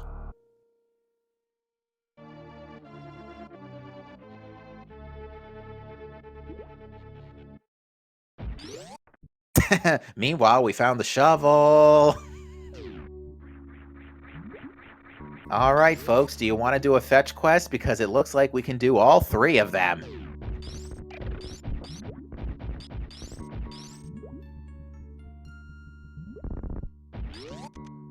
I'm pretty sure there are now more checks behind the fetch quest in A Link to the Past and Desert than there are left in Super Metroid. Yeah, that's gonna do it for Wreck Ship.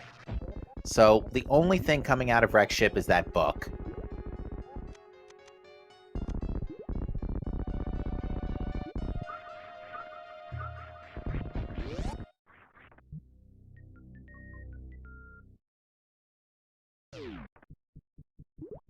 Between the two runners, yes, Super Metroid is full cleared. Unfortunately, Simo can't just waltz right to Mother Brain and take her out because they're still missing the kill credits from Desert and Pod. So, as nice as it would be to get Super Metroid out of the way now, we're gonna have to put a hold on that.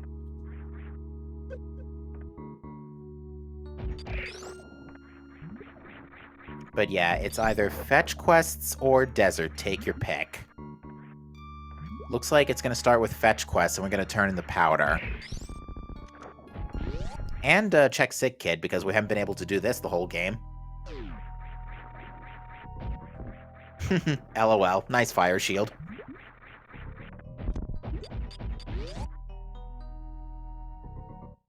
Nope, Simo not going for bat. Or just realizing and now going for bat.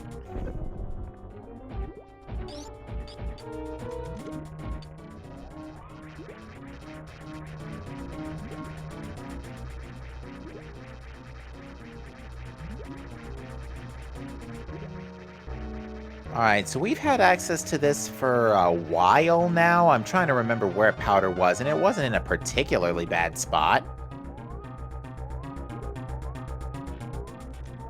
I want to say it was in Brinstar somewhere. And it only gives us missiles.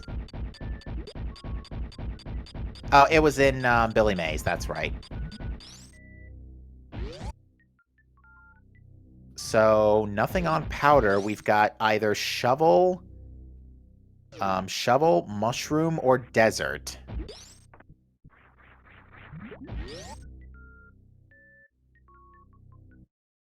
And it looks like Simo's going to check shovel first, probably flute out, and then check mirror, because flute can put you right in front of the witch's hut. Alright, and behind that shovel, if we can find it, is a heart piece. I don't like this, chat. Either way, oh, actually, no, the mushroom... Oh, Simo can't even turn in the mushroom. Hasn't been to Ridley yet. So if it's not in Desert Palace, then it's behind Ridley. I think Simo went to the Dark World by accident.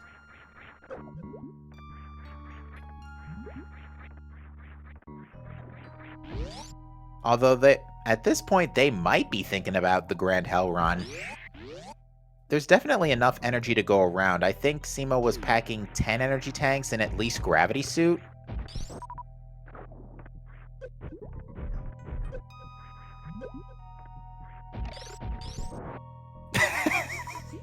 Sorry, I had to giggle at that Luigi coffee animation for the book.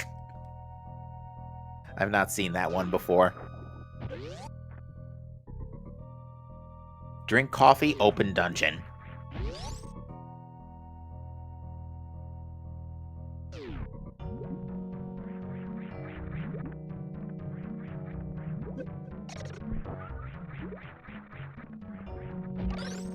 First item in desert is a heart container.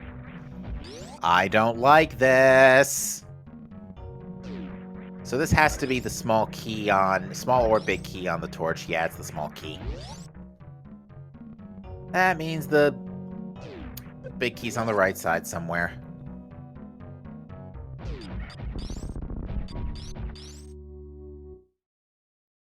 Yeah, Nito sees the shield and says, "Nope, I'm out."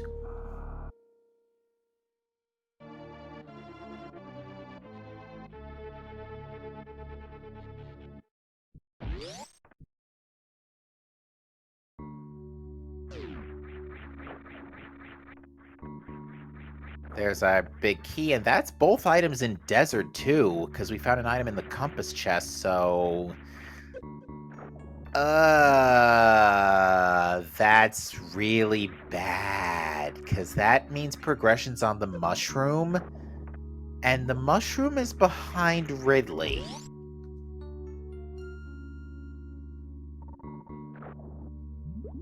Unless it's just chilling on the desert ledge and we totally missed that.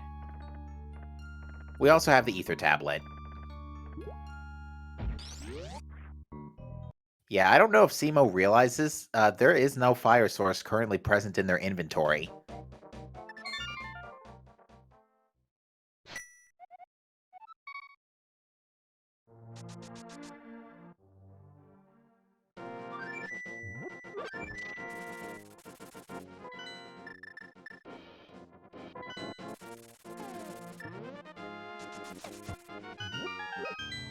Countdown to discovery and disappointment in... That's one more room. Make it 2. Sorry, endgame desert layout, not the most familiar. Countdown to realization in 3, 2, 1. No fire source. Oops.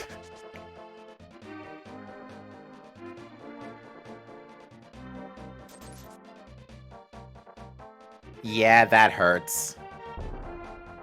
That being said, that might have just pushed Simo into Tower of Hera.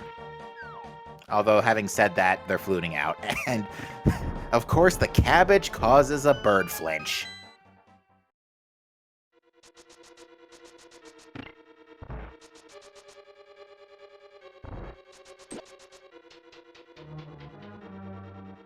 Not quite sure. Oh, Smith Chain. I completely forgot about... Oh, we can't do Smith Chain. We don't have... Oh, yeah. Oh, yeah, we could do. We can do the whole Smith World Tour business. I think. Can we do Smith World Tour?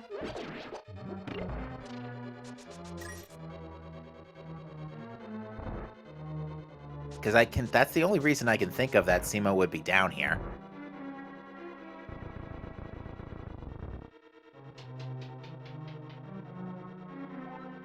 Oh, we're gonna do hammer pegs. Okay. Yeah, I completely forgot about hammer pegs.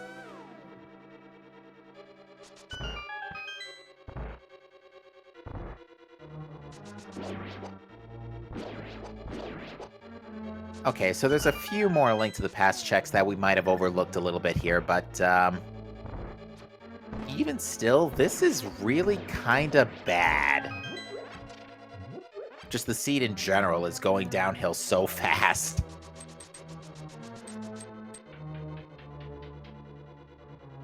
Nino, on the other hand, is just going to go ahead and full clear pod.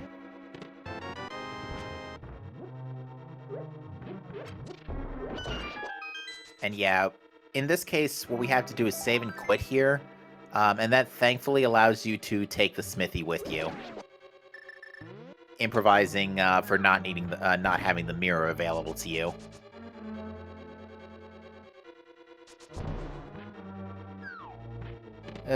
Bit messy, but pretty much what we gotta do given what we've got. And as chat points out, there is also King's Tomb.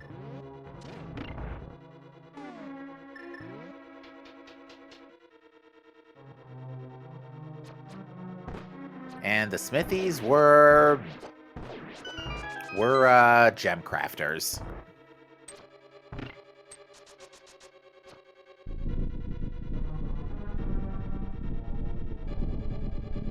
And I think with this, Simo is about to be ready to do the Grand Hell Run here. Now, they do have to be pretty careful, because until they reach a save station, at this particular point, their respawn point is at the ship.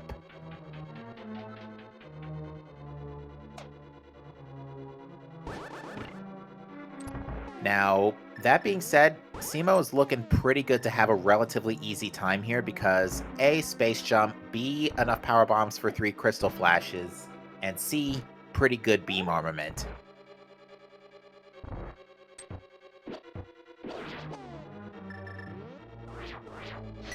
So yeah, this is going to be a Grand Hell Run, so yeah, strap yourselves in, folks. This is going to get pretty interesting.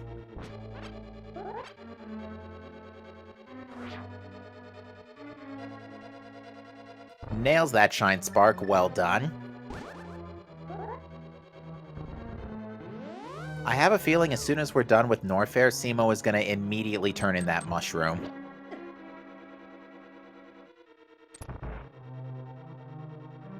And yep, Space Jump making this a cakewalk. No such thing as a worst room in the game when you have verticality.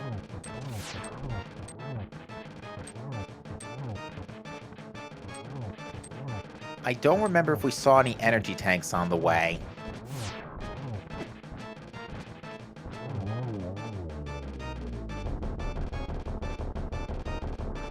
In the meantime, Nito, blink and you miss it. Nito's done with Pod already and is going to get the Super Metroid credit out of Helmasaur King. Fun fact, finding Super Metroid tokens on ALTTP bosses is better because it's a much faster completion animation. You literally don't have to hear the boss kill jingle.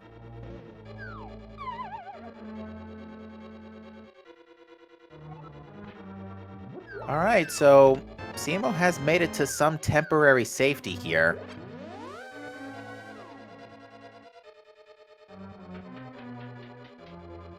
Unfortunately, doesn't have low enough health for a Crystal Flash. Your health needs to be below 50 to pull this off. And unfortunately, colliding with those Fireflies only drops your HP by 1.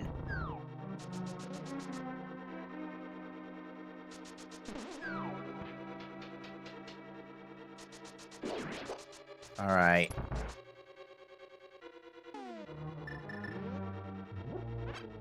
Alright, so it looks like Simo's gonna take out the last of the 3 Stooges, let the reserve tanks kick in, and prepare the Crystal Flash like so. But is gonna safety save first. Okay, so Simo has reached a safety save. So they're in good position to Crystal Flash here and then complete this Grand Hell run. Okay, I was about to say, that was a little late on the Crystal Flash. I was a little worried if Simo didn't pull it off there.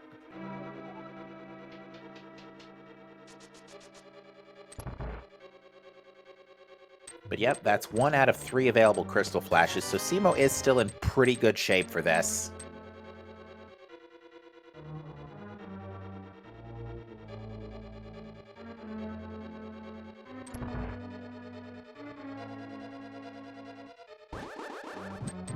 In the meantime, it looks like Nito's getting the remaining checks out of Pod, which, I don't think there were any.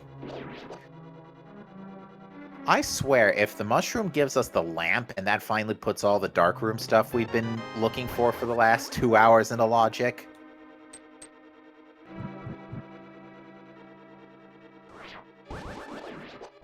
Actually, isn't there an item in Dark Cross that we've never seen? Yeah, if Fire Rod is in Dark Cross, and it's been there the whole time,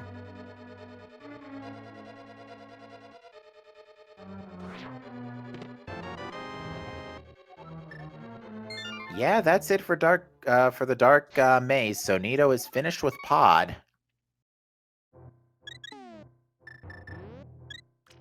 Simo appears to be farming super missiles for Ridley. Is why they fought the pirates in that room 3 times. Alright, here's the mushroom turn-in. Now, moment of truth. Does Ridley gate more than just a boss kill? Does Ridley gate progression? Answer. No, it's the red boomerang. So the answer is Ether Tablet.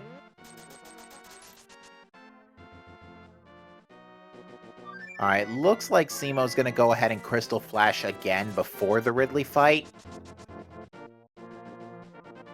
And actually draining health intentionally with the acid, pretty smart. So yeah, we're down to Ether Tablet, King's Tomb, or Purple Chest. Take your pick. King's Tomb we've had access for a while, but...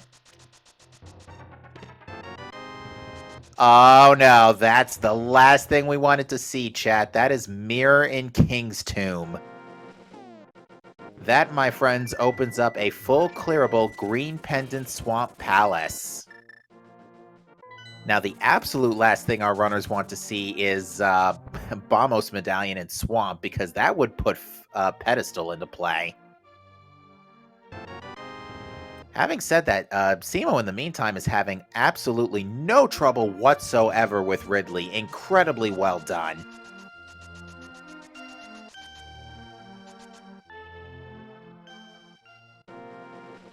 Grabs the pickups. Is going to get the mushroom, be mildly annoyed most likely.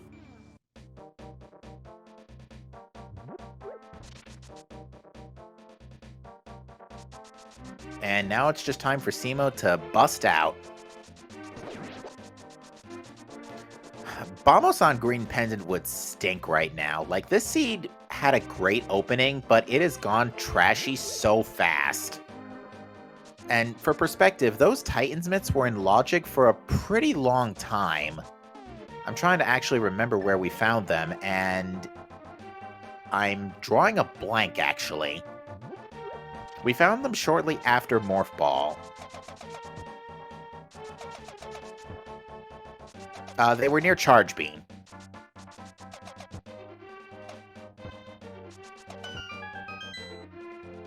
So, yeah, those Titans mitts have been in play for a pretty long time.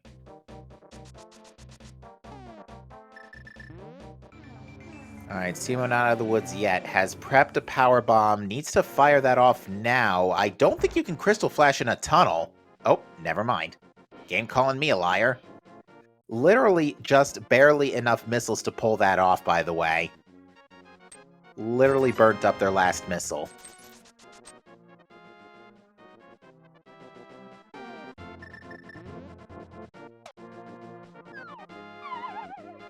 Incredible. But yeah, I think Simo's pretty much okay now. Not a whole lot left in terms of heated rooms to get out into Upper Norfair.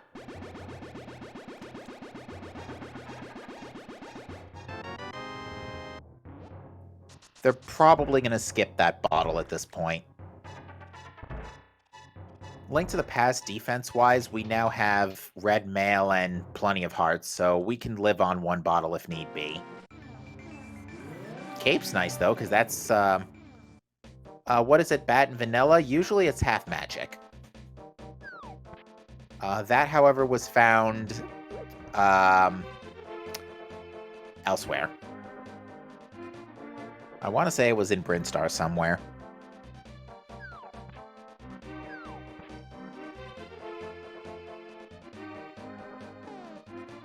But yeah, looks like Simo is pretty much safe now. Just one more corridor and then that should be it. Although, not enough power bombs to perform another Crystal Flash. Does have one more reserve tank in the event of a dire emergency, but this should do it.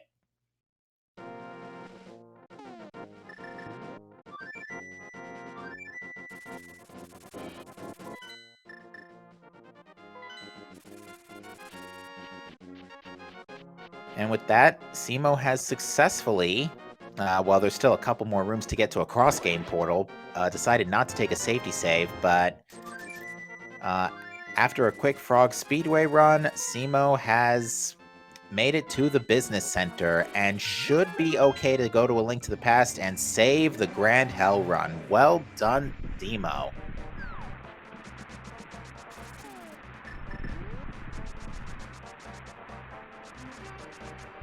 Unfortunately, in that time, Nidourific has checked Purple Chest and not found progression. The mirror, however, has also given us Checkerboard Cave.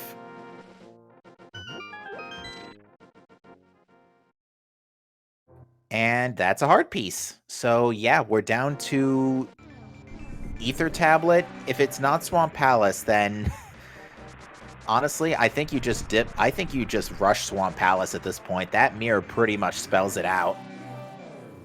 That would be something else if Ether Tablet ended up being the progression and Swamp was just complete bait.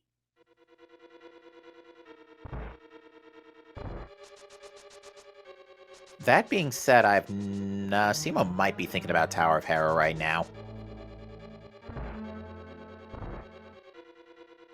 Or Ether Tablet, probably Ether Tablet, and then probably Tower of Hera, which is going to give them a very, very frustrating Various suit.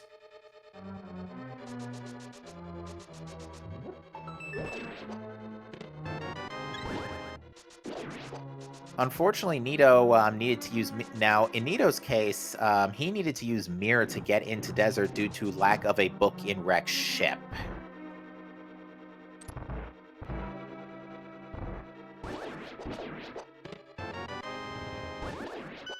So, Nito might be able to get away without...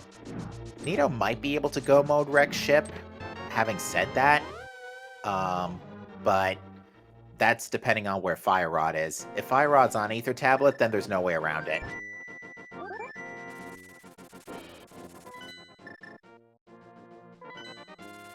And Ether Tablet is the lamp. We finally have a fire source.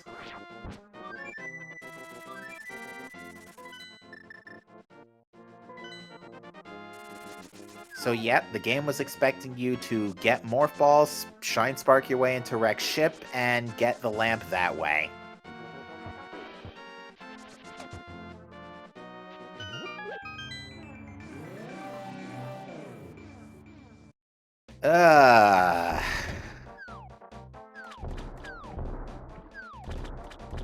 Told you this seed went downhill fast. That lamp has been in play for a pretty long time.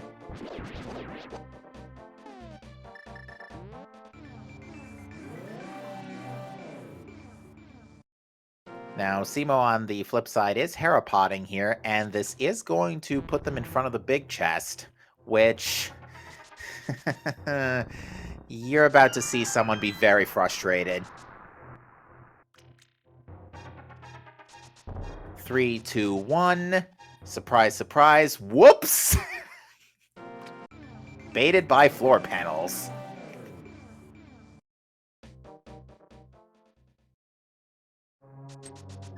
Alright, on the other end, Nito is going to dip Swamp, and... Well, here we go, chat. Moment of truth here. Anywho, what I was going to say... 3, 2, 1. Surprise, surprise, you didn't have to do the Grand Hell run.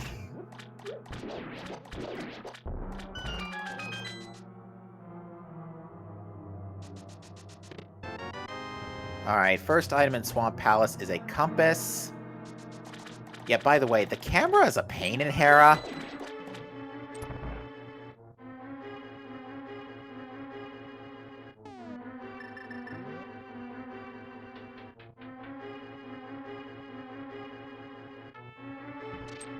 Alright, we'll see where Simo decides to go next. This might be Turtle Rock. Yeah, it's gonna be front of Turtle Rock.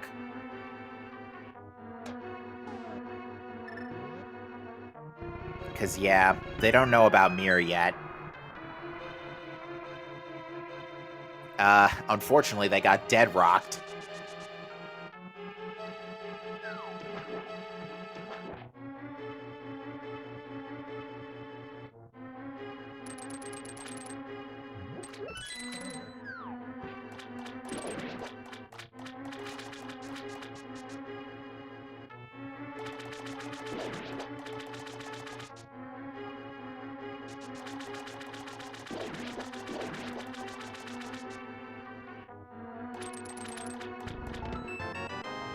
Alright, Swamp Compass chest is super missiles.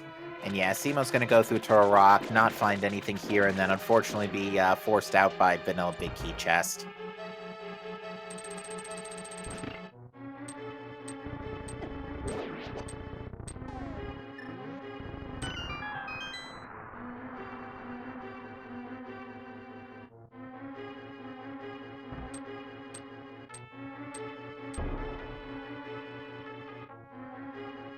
So again, chat, if you're rooting for the runners, then the last thing you want them to see right now is the Bombos tablet.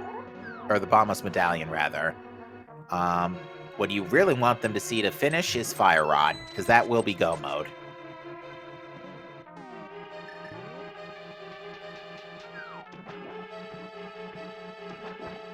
Given what we know as well, given that at the moment...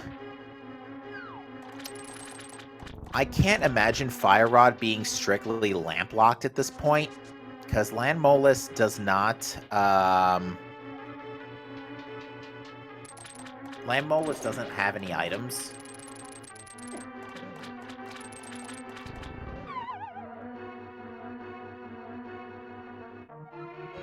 Alright, left side swamp has power bombs. And 100 rupees.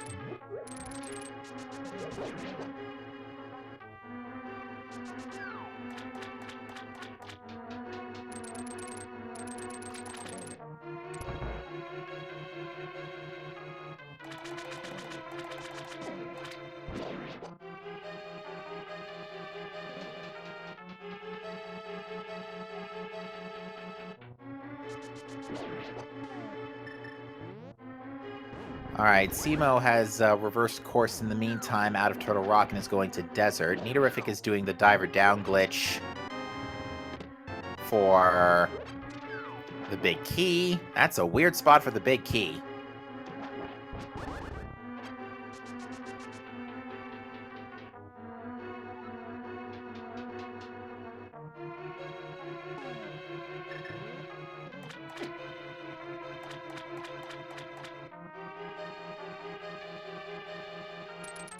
Alright, Nito is backtracking to the big chest, but it's the map. Good news is, that means there's a ton of items left in the back of Swamp Palace. Well, there's a couple more items.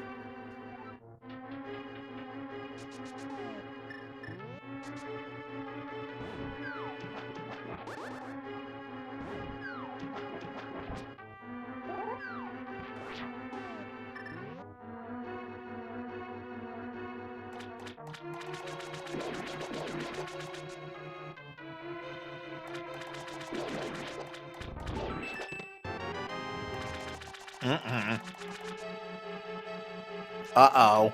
Uh-oh. That's not what you want to see, chat. That's Bamos on Waterfall chest. If Fire Rod's not on Argus, we might be looking at a pedestal seed for Fire Rod. Alternatively, Ice Palace is now open. Which, knowing Nito, I'm pretty sure that's gonna be his next stop.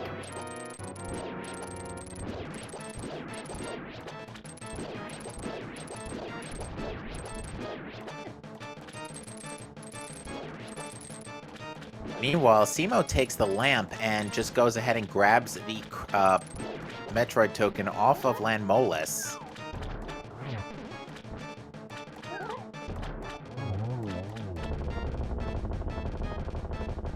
And with that... Okay.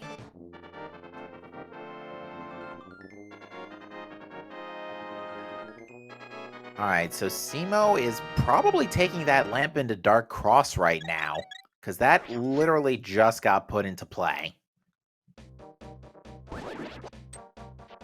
I swear, Fire Rod's been here this whole time. Now, unfortunately, Simo does have to grab a key. Actually, no, wait. For Dark Cross? No, we don't.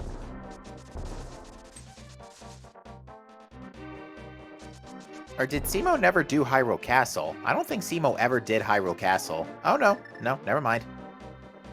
Just getting a key from the guard.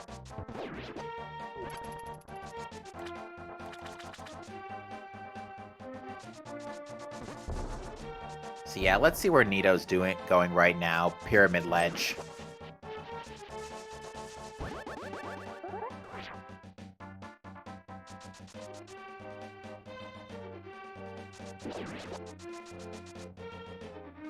And Pyramid Ledge has the last 3 hundo.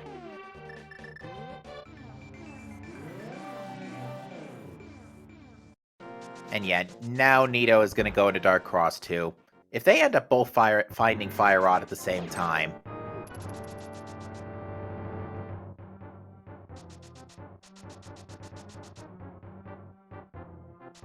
Alright, Dark Cross has the Butter Sword.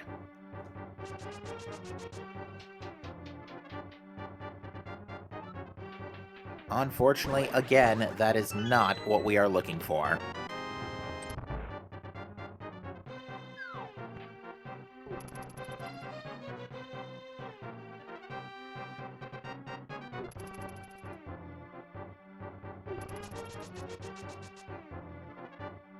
Alright, Simo's return to Super Metroid.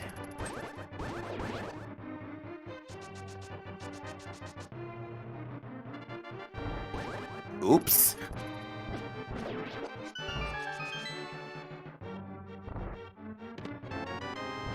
I'm drawing a blank onto what Simo might have missed. Maybe there were a couple more checks during the Grand Hell run they weren't able to finish up, but... yeah, Simo forgetting King's Tomb right now could be a pretty big problem. Because, yeah, that has Mirror, which has Bombos, which at least gives us more to do. Oh, and, that's right, they didn't do Cosine Room. That had an energy tank, too, so that's going to be a nice refill.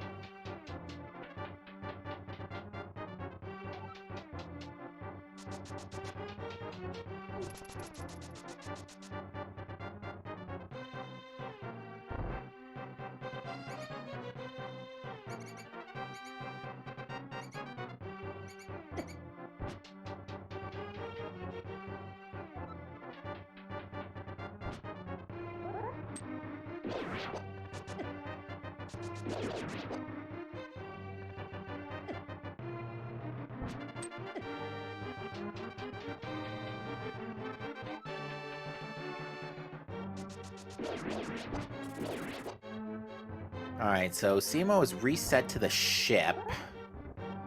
I think this is going to be to, oh, Simo's lost. Yeah, that could be a real problem.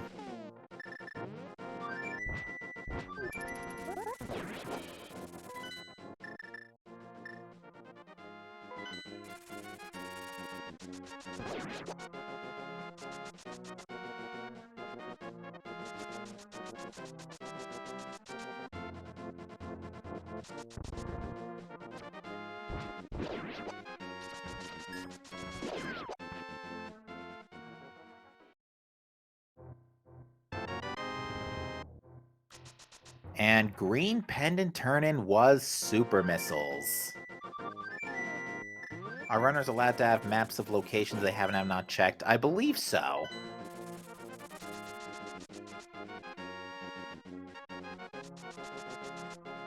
Yeah, they're allowed to have map trackers available to them, they're just not allowed to look at any other runner's streams. They're allowed to look through their own VODs if memory serves as well, if necessary. But looks like Simo's gonna take that lamp and finish up Palace of Darkness.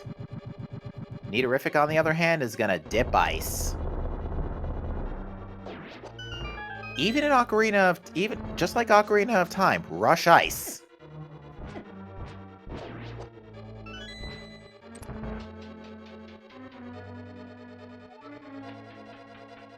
That being said, there are 3 items in this dungeon. So there's a good chance Fire Rod is here. But we do have logical pedestal access now, courtesy of that Bombos medallion. So if Ice Palace is not the play, then oh dear. Hey, Heart Container.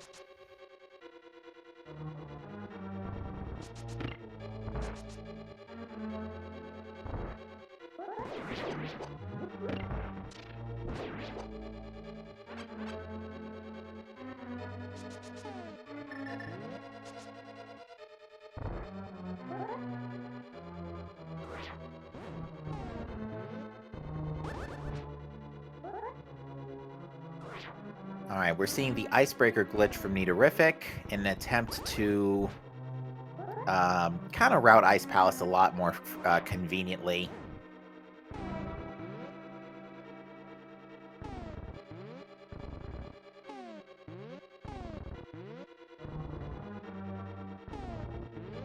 Yeah, this is a kind of tough trick to do. Again, very convenient when you do pull it off, because it just allows you to route Ice Palace better, but again, it's like one of those pixel perfect type things.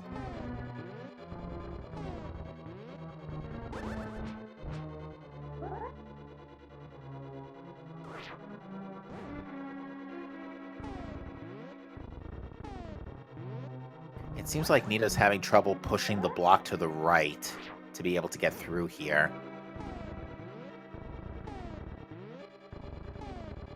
Any of the ALTTPR veterans could probably elaborate a bit better on where the problem is.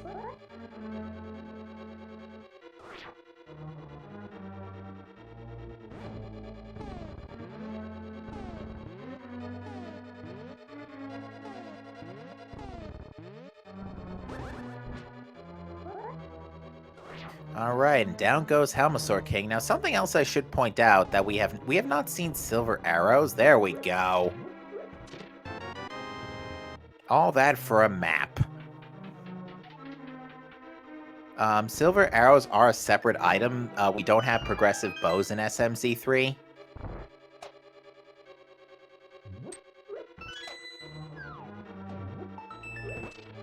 So we could find silver arrows, or they can just be chilling in GT, and that's gonna do it, folks. That is Fire Rod and Ice Palace. Nitorific at 2:30:20 has just finally hit go mode. So Bamos is required. This seed officially sucks. Because you needed Bamos Medallion, which was in Swamp Palace, which requires Mirror. So Simo's in big trouble right now unless they go to King's Tomb.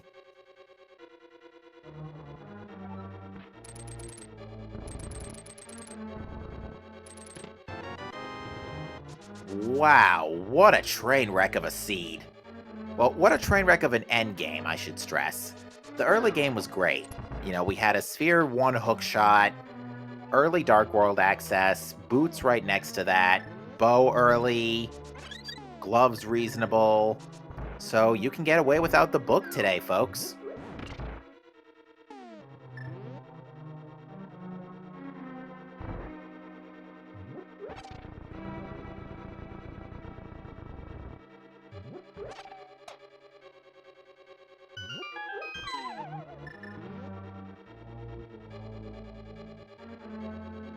And a nice big plus for Nitorific especially is that he will be able to go mode wreck ship, and that's probably going to be the last thing they're probably going to clear Link to the Past first and then clear Super Metroid. Because that's a nice thing about fast Ganon. You can just get your crystals, kill Ganon, save and reset to the ship, go kill Phantoon, and then that's pretty much all she wrote. Good, GG. And that's Mirror on Simo's side. Meanwhile, Nito had a fantastic cold stare fight. Pretty low trouble.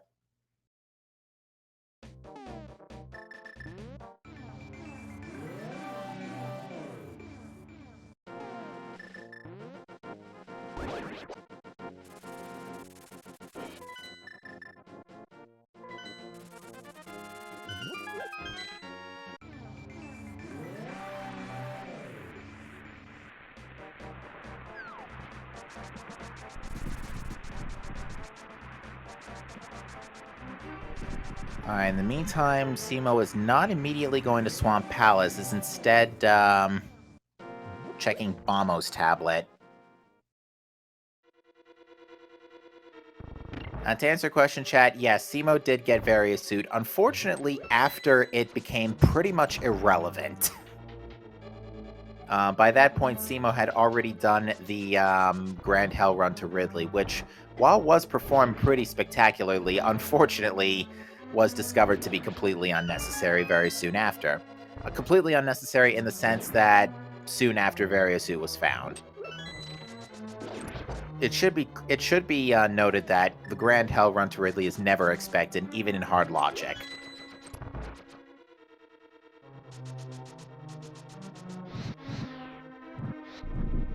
So the remaining things on Nito's to-do list are Skull Woods, Desert, and Turtle Rock. Unfortunately, they are all on opposite corners of the world.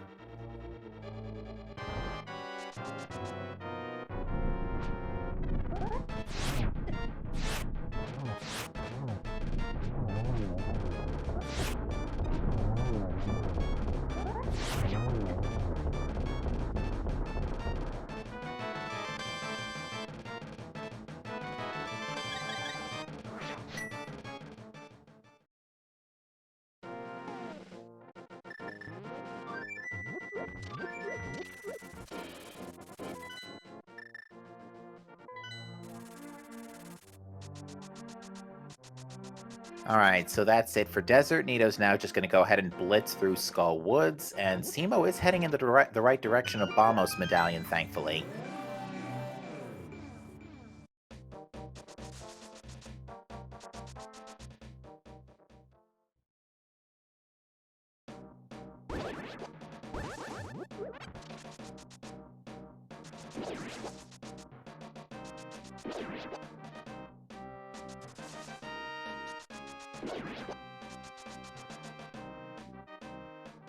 So yeah, not a whole lot to say here, folks. Simo is on the right track here, and Nito is just wrapping up the last bit of the dungeons here. And again, we're not going to see silver arrows at this point because it is fast scanning, so there is no reason to climb GT. Which is a bit of a time save on that front for the audience at home, but on the flip side, it means we're not going to be seeing any more checks, most likely. Unless Silver Arrows just so happen to be chilling on Mothula or something. Or Trinex. That'd be hilarious.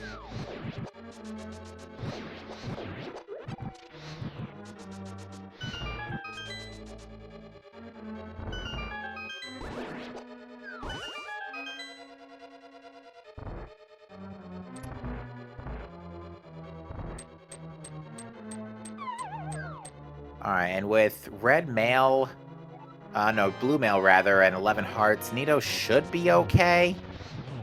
Because, yeah, Nito save scummed the red mail on Shack Tool.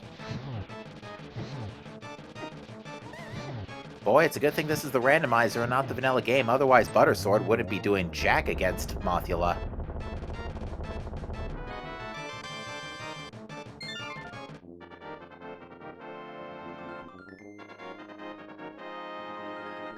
But yep, pretty easy bug incineration for Nitorific. And now it's just off to Turtle Rock. Of course, Turtle Rock's still the final dungeon, even in a fast Ganon seed. And it's not even because of the Ice Rod. Yeah.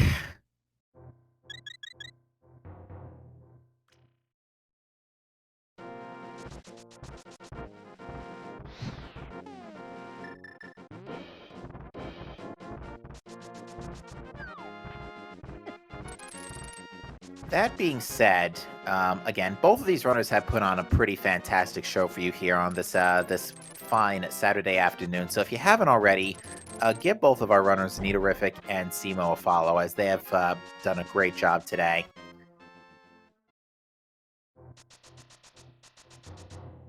That was working when we went on air. Oh, never mind. Bot hiccups. Simo, on the other hand, has found the Bamos Medallion, so they are on the right track to finish up, to pick up Fire Rod out of Ice Palace, and that will put them in go mode.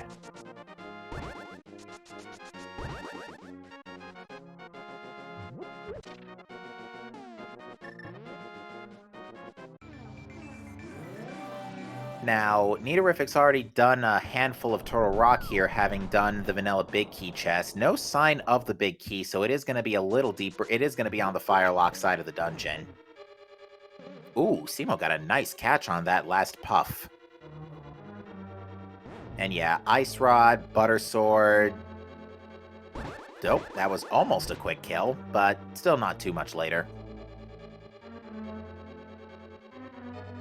But yeah, that Bamos Medallion is a pretty big clue for Simo. Pretty sure their next stop is Ice Palace. I doubt they would dip Pendant Mire at this point.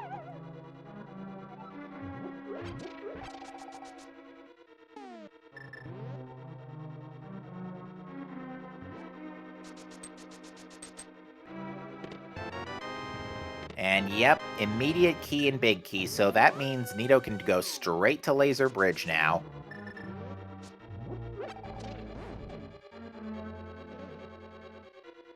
And yep, Simo is, as they say in Ocarina of Time, rushing ice.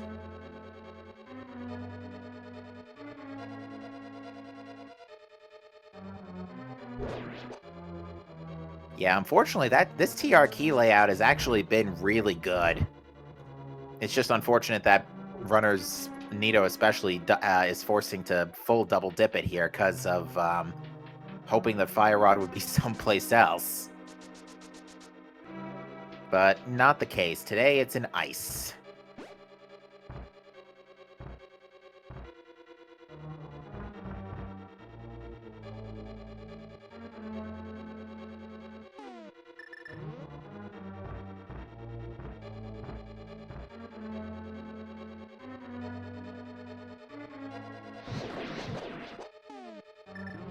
Alright, so now that the bot's woken up, again, a reminder to you folks at home to give our two runners a follow. They have put on an amazing show for you. And again, special shout-outs to our tracker today, Professor Renderer, who has, A, done a great job making sure that I've been keeping up on my hard logic, and B, pressing all the buttons, making sure everybody knows who has what. So again, a shout-outs to our crew on that one.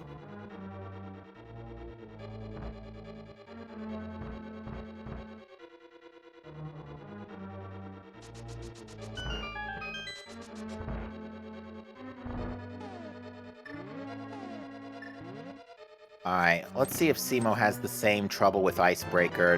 Not at all. And there's Silver Arrows in Turtle Rock. Lucky break for Nitorific. Ganon is basically free now.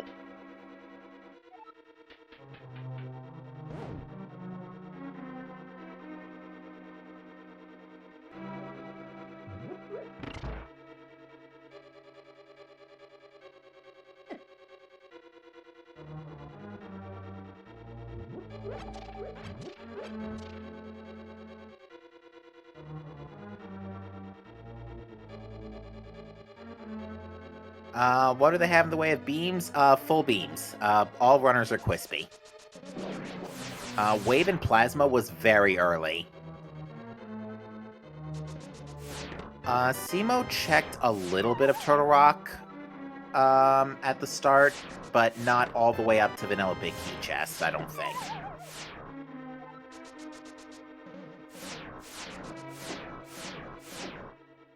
Ooh, Nito took a KO before setting the respawn point. That's gonna put him all the way back at Mimic Cave. Not the biggest deal, but still not what you want. But yeah, Mother Brain's gonna be a cakewalk as well.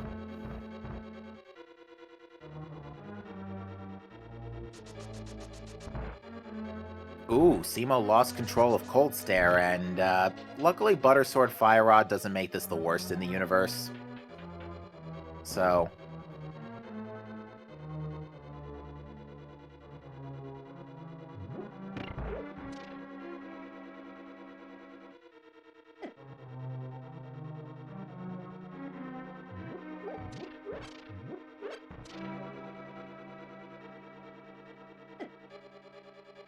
Alright, that is Cold Stare down for Simo, and that will put them in go mode.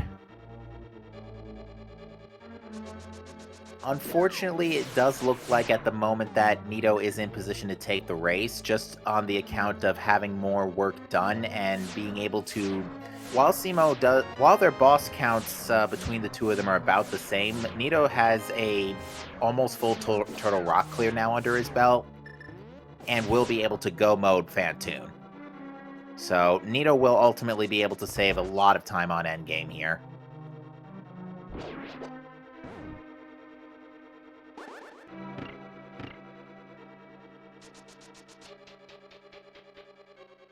And it looks like Simo's next stop is Turtle Rock first and then Skull Woods. Which is not a big deal, because it's fast Ganon, so regardless, we don't have to do GT. Typically, if GT was required, then you would see runners just zip to GT right after Turtle Rock. Not the case today. But yeah, with Butter Sword and both rods in hand, this Trinex fight is a cakewalk, thankfully. A very fast cakewalk.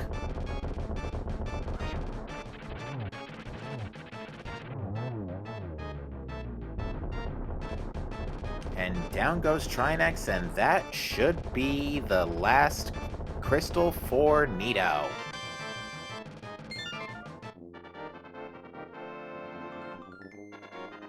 Ordinarily, this is where I would tell you to get your guesses in chat for how many chests you think Nito's going to open before the big key in Ganon's Tower shows up, but not the case today. I hope.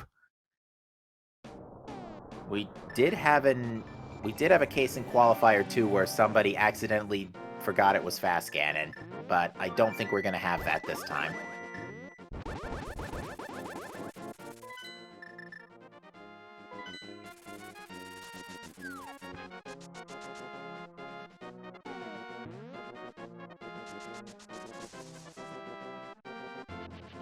We'll see if Simo does make the pit stop to check the Chain Chomp chest and get silvers.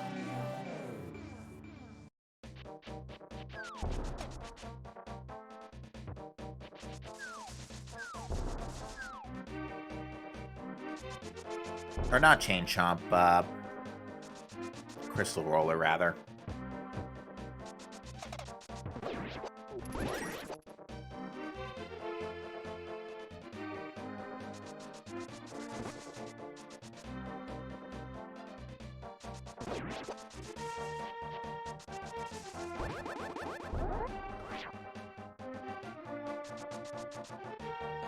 So yeah, no need to check Pyramid Fairy. Ped was close to being required. It was looking good after that Bombos medallion was picked up, but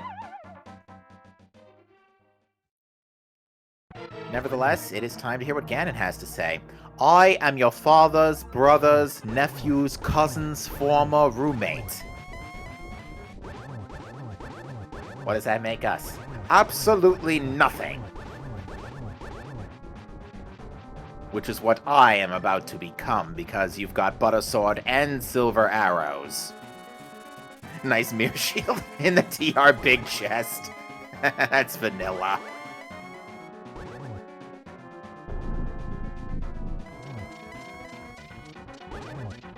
Unfortunately, it looks like Simo did pass up the Silver Arrows. Oh no, wait, they're right here. Sorry, endgame dungeon layouts, not good at them.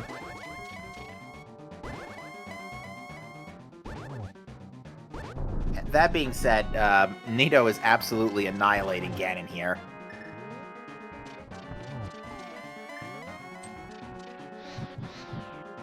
Gets the torch glitch. That is not a good position for a triple.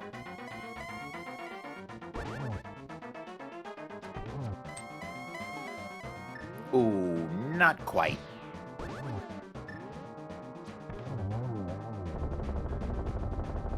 Okay, so yeah, both runners are going to have Butter Sword Silvers for Ganon. This is not a problem whatsoever. Get a single G in chat for Nito after a fantastic Ganon fight. That is going to be one game down for Nito. So at this point, what he's going to do is save and hard reset, which will send him back to landing site.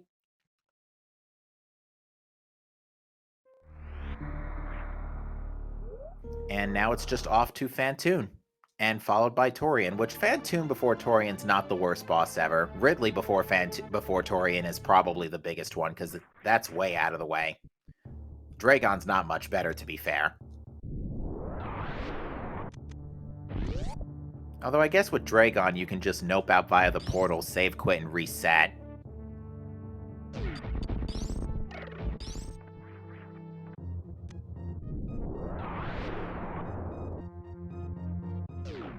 And it looks like Nito did save the space jump, but is just going around the Or did Nito save the space jump? Maybe not. Oh no, Nito did not save the space jump. Save scum that along with the red mail. Does have the high jump boots though. And that. Oh, bonked on the ceiling.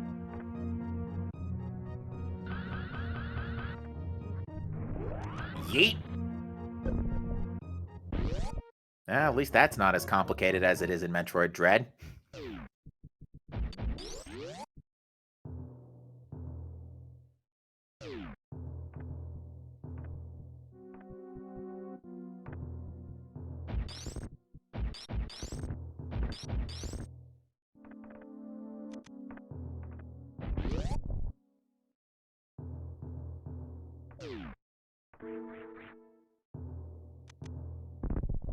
Alright, and that is try next down for Simo. Their next stop is Skull Woods.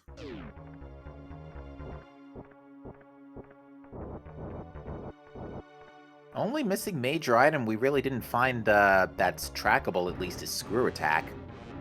Which would have made some things a little nice today.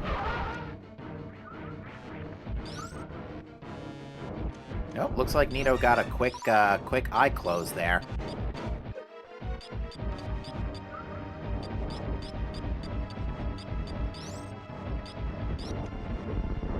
Oof.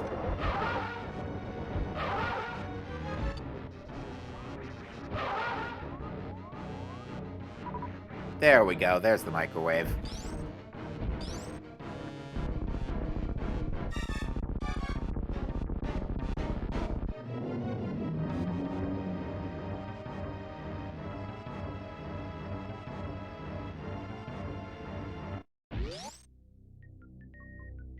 And that's gonna do it. Now Nito can just yeet right back out of Rex ship and go straight to Torian.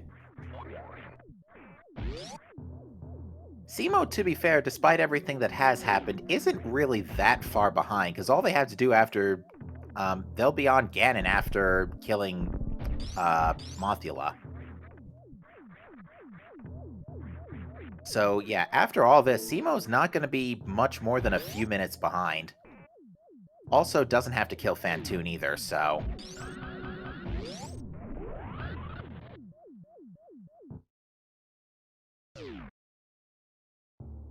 So yeah, Nito is in position to take this race, but only by a few minutes.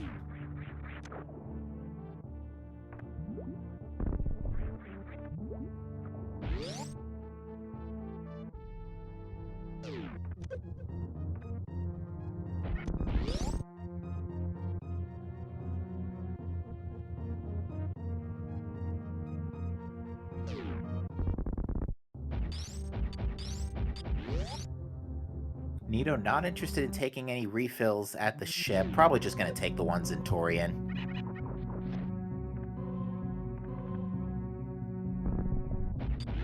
With high jump and wave, we might see a baby skip attempt here.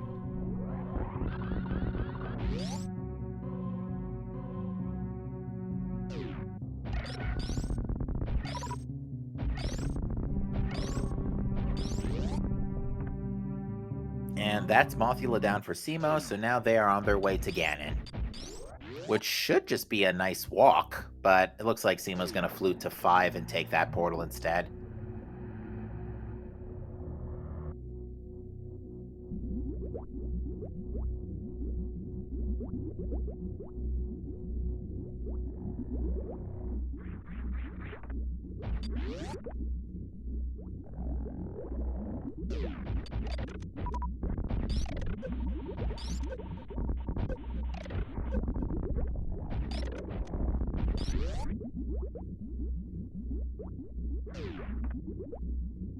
Now, at this point, folks, again, how this is going to work is this is our last qualifier race, so what's going to happen is our runners will be put into group stages based on the total player count in the overall participation. It's either top 32, or if we had enough players, top 40.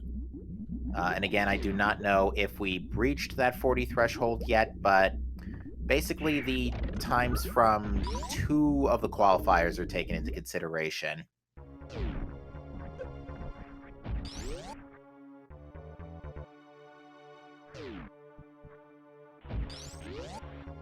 fact, I'm going to make sure I've got this right, and I'm actually going to read it out.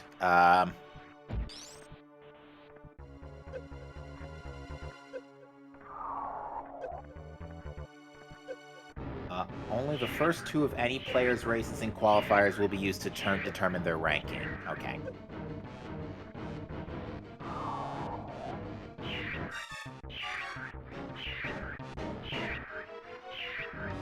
And it looks like Nito elected to not baby skip, but did manage to face right.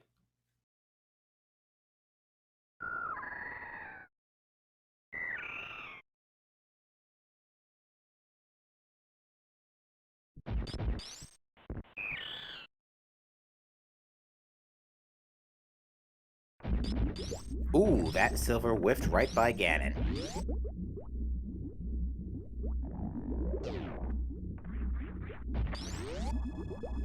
Ooh, Simo almost retaliated with a triple there, but still got the double.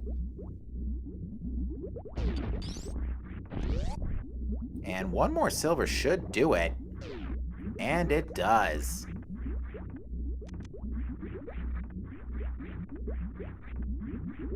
Get a single G in for Simo, they're going to be on their way to Torian. Again, just a couple minutes here behind Nidorific.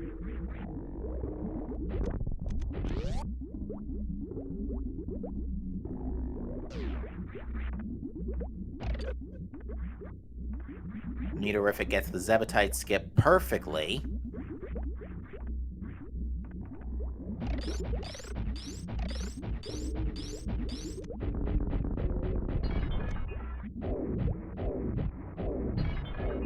Alright, look, I've heard of the term getting up close and personal, but that's a little ridiculous, Nito.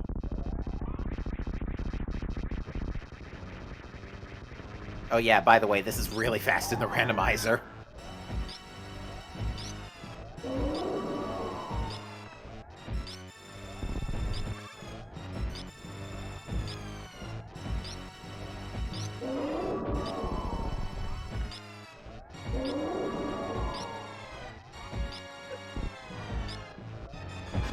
But yeah, with charged, full charge beam deals 900 damage, and I think Mother Brain has 30,000 HP.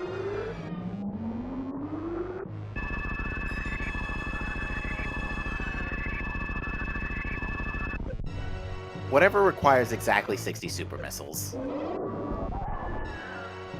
And nails the stand-up glitch.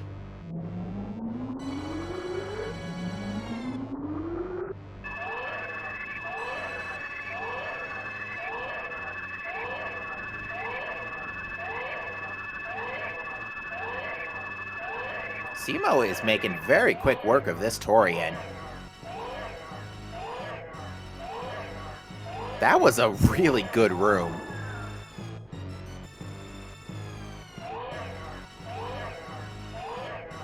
Not even letting the Metroids group up.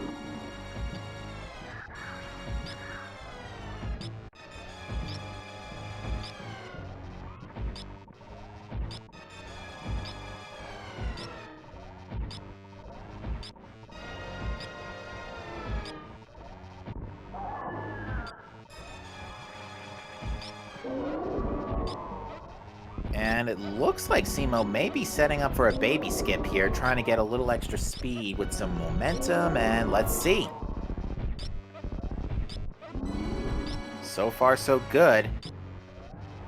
One more jump will do it, and that's a baby skip. Well done.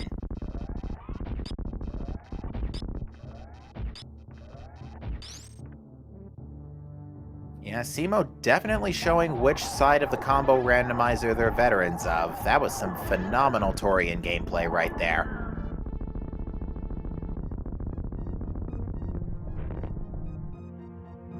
So yeah, this is going to be one fight ends, another begins here.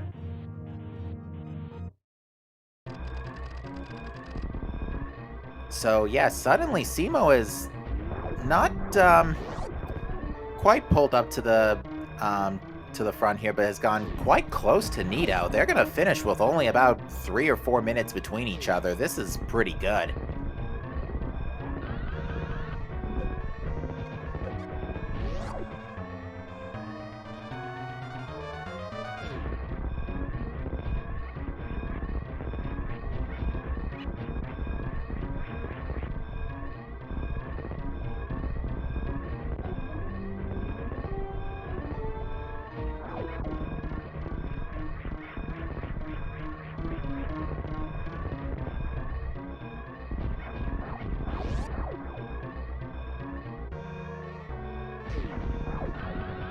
And all right, Nito gets the Shine Spark.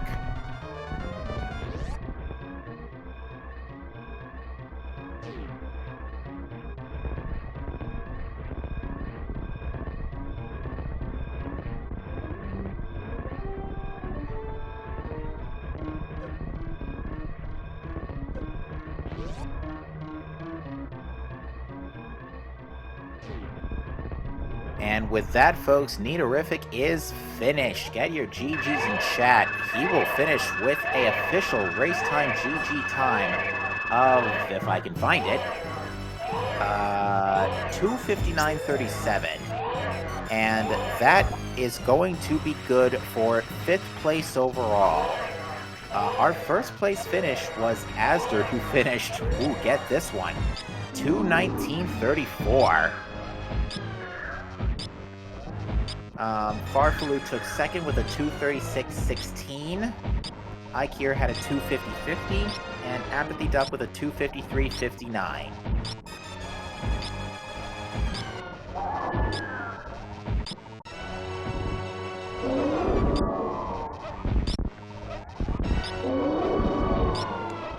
In the meantime, Simo, continuing on the Mother Brain fight, does seem to be having a little bit of trouble getting the impacts with the charge beam there, but otherwise not too bad.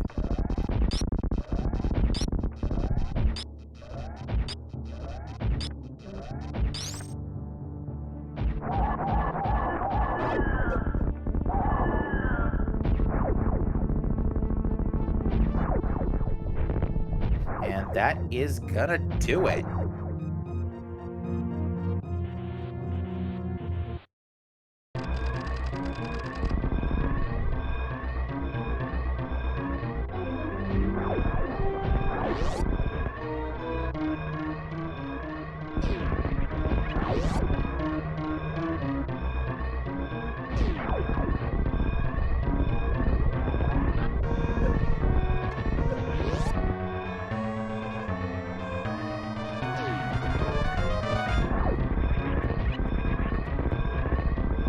Unfortunately, I am unable to ask in the race time if Nito wants to join for an interview, but we will check that up on that in a minute.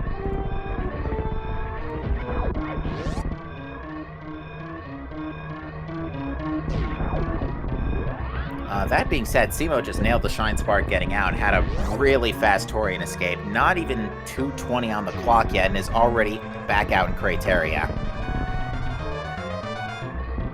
That was like that was a really good escape. But yes, with that, folks, get your GGs in chat for Simo. Their finishing time is a 3:02.14 and is just sniped for 6th place by Crescent's SG with a time of 3:02.10. And with that, we are joined in the booth by Nitorific. GG's to you. Congratulations. It was certainly a G, but not really a GG, but thank you. Well, so between the two of you, it got real close at the end. Simo definitely was up on you during Tori. In the sense of execution, Simo had a very good Torian. But the big break for you was you dipped Swamp earlier, and you just flat out got set on the chain to go mode. Yeah, I almost bailed out of Swamp when I saw somebody finished, but then I noticed it was Asder. So you gotta apply the Asder multiplier when you're metagaming go mode from a finish time. And 2:20 for him is actually pretty slow, so I figured I was on the right track, so I stayed in. And it turns out it was the correct decision. Indeed. So I'm trying to think about one particular went down between the two of you. So you had actually ended up after you had grinded money for Zora much earlier, and you had ended up being the first to hook shot. Yeah. And then I assume Varia. Yes, Simo actually did the Grand Hell one to Ridley before getting Varia suit. Succeeded in one try, to be fair, but unfortunately did not got Varia suit a soon time after. Honestly, we were thinking progression was going to be on the mushroom. Yeah, that various suit was really trolly, like really well hidden in logic. I thought about not following Varia, but it wasn't logic because Glove gave us Zora, which gave us Hookshot, and we had Flute, which gave us Death Mountain, and we had Hammer too, which gave us Hera. So I went there, I got my Varia suit. Hey, it's in logic. I was gonna follow it to Norfair, and Norfair had a whole lot of nothing. Besides Kane on Croc. Yeah. Although, having said that, yeah, this was a very Link to the Past focused opener for a change. Getting literally Dark World access in Sphere 0, Bow and Flute almost immediately after, Boots right next to Hammer. Like, all the keys were in place for a good Link to the Past opener. We are joined in the booth by Simo. GG to you. GG. I don't feel great about like last locationing the mirror, but that's fine. Yeah, well, Nito was in a kind of similar position where basically it was about almost the last thing between us on Restream that we saw us at Restream that we saw people do, and that finally got the chain started again. Although, Simo, I do want to compliment real quick your Grand Hell Run and your Torian especially. I've put a lot of practice into those things, so I'm glad I got to not look too silly while doing them. It was nice to get high jump boots while I was running around in Lower Norfair too. Yeah, just a bit unfortunate that Varia suit was 5 minutes later. Yeah, I felt bad about that. I was hoping I would just never see it. So, Nito, you shouldn't feel bad. Sorry, I just want to tell him something. You shouldn't feel bad about looking silly in Lower Norfair, because I had Varia and I died to Ridley. Yeah. He would just not turn around. I was mugballing under him, jumping, and he would just keep going backwards, not turning around. And then I go back to him fully equipped, and now he behaves normally. It's like, thanks a lot, Ridley. Yeah, we noted that too. It's like, why is Ridley not turning around? Nito, something else that you did not find. Lamp was on Ether Tablet. The book was in Rex Ship right in front of Fantoon. Oh. So for your logical first fire source, or for your logical lamp for pod and whatnot, you were expected to get. You were still expected to get Morph Ball first, so it was still behind Speed Booster. Then Shine Spark your way into Rex Ship and go get Book, and then you can get Lamp. Rex Ship's always in Logic and hard mode, so no need for Speed Booster as long as you have Morph. Right, continuous wall jumps and all. Even still, yeah, Lamp was pretty rude. Although we were looking at Pedestal when we saw that Bombos in Swamp. We were looking at Pedestal. I wasn't too worried about Pedestal at that point because, you know, by the time I found Bombos, I saw him like raise time that people were already done. I'm like, okay, well, there's no way this is gonna be Pedestal land. But if I didn't have that, maybe I would have been worried. Yeah, other than that, I'm trying to think what in particular was a big difference between, because yeah, when Simo, when you hit go mode, you at least already had the Fantoon boss kill. You both thankfully ran into Silver Arrows right before Trinex, so lucky break there. Both of you didn't have any particular issues with Ganon. Yeah, we had Gold Swords, so Silver Swords weren't really that helpful. Well, they'd save a few, probably like 30 seconds or something. I don't know. Yeah, I think the only real big difference between the two of you is Simo, you ended up doing a lot of pod before Helmasaur, and you busted out later. Nito, you ended up doing a lot more of Turtle Rock, going all the way to Vanilla Big Key before you busted out. Simo, I think you busted out a little earlier on your first dip. I definitely went to Vanilla Big Key. Oh, you did? Oh, we might have missed that because you might have gone. There was a bit of a lull in between the 30 and 90-minute marks where just nothing was happening because we had like that big opener, Dark World access, bow, boots, hook on Zora. But then after that, up until Morph Ball behind Speed Booster Bridge and Brinstar, there was just nothing. How long were we in Fire Rod mode? For a bit. I think at 1 hour 20 minutes in, all I was missing was Fire Rod. And desert access too. I didn't have desert access. Yeah, because you ended up getting it via mirror. Simo's desert access was via book, although unfortunately, Simo didn't have a fire source on the first pass.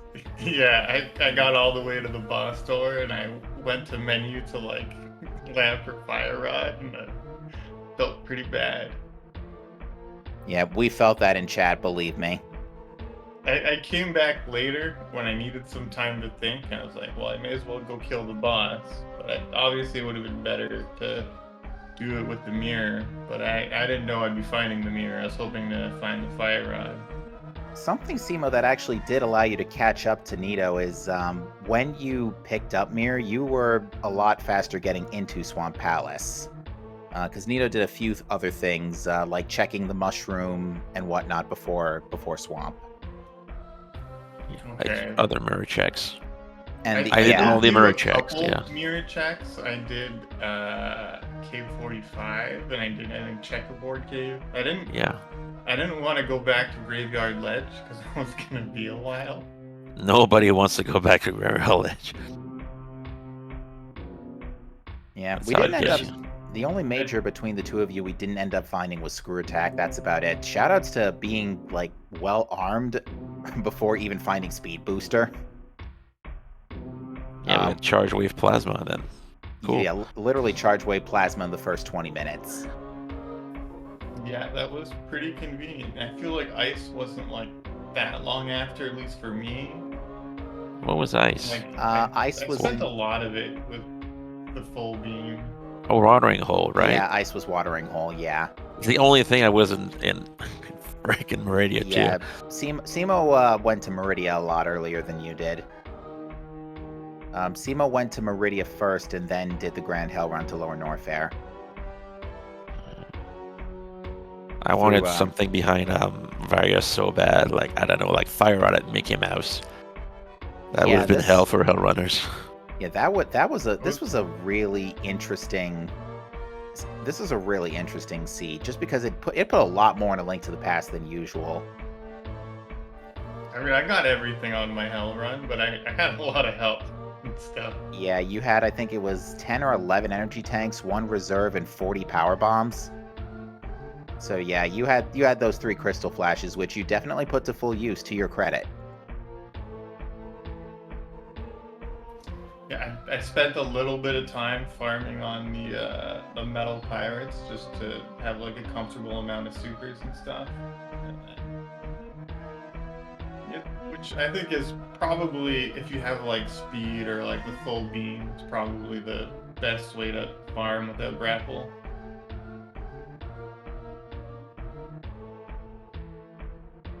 Well, now my question for the two of you is, qualifiers are over now. What are your thoughts on the upcoming group stages? I don't know. Depends who I'll be facing. Oh, we're groups, right? We're not brackets yet. Okay, yeah, groups. I don't know how many people overall are in this term. I don't know if we crossed the 40-person threshold to go into a 40-person group stage. I feel like we just needed like a few. I'm looking forward to it. Like the SMZ3 seeds take a while, and they usually tire me out, but I think it'll be fun. Yeah, with Fast Ganon it helps. Fast Ganon is definitely I think for my part, I enjoy Fast Ganon too in this scenario. But yeah, turns out, and again, Silver Arrows fell on your lap on the way to Trinex, so thankfully no concern. And Buttersword, you both actually went to Dark Cross at about the same time. You were both practically synced up doing Brinstar. Your first pass through Brinstar. Oh, that's pretty funny. You were both like literally it- almost literally synced up at charge beam. I think Nito already had like the Varia suit at that point. I Maybe? think so. Yeah. Yeah. I had done So most of I Upper did Norfair. I had skipped out on Hera and just went into Upper Norfair and did Hell runs. So then you did Hera, and so Yeah. we probably got to do those like a bit faster. Well, I had the suit in the Upper Norfair, but I didn't have Morph Ball, so I did a lot of checks that were not necessary. I even did Reverse Crumbling Bridge. Not Crumbling Tower. Because Morph Ball can be there logically, but it was just a boomerang. I was hoping it was there too, and I did not keep that blue boomerang. Turns out, would have been I could have made it back out, but it wasn't really worth it. No. And when I found Morph, I thought, oh, Morph is here, and Hookshot and Varia gave me nothing. I'm behind by like 30 minutes because all the checks I made were useless. That was actually something I was noting in the middle of the race too, is that while SEMO was much later to Hookshot by comparison, Hookshot didn't really lead to any major progression, at least not right away, so the delay there didn't end up being such a huge impact. Hookshot only locked Bombos Medallion, I think. Yeah. There was nothing in Hookshot Cave. Yeah, because that was in Swamp, that's right. Back of Swamp, yeah. Yeah, that's it. That's the only requirement for Hookshot. And, no, not even Turtle Rock. You can get away without Hook for Turtle Rock, too. The key layout in Turtle Rock was actually really good.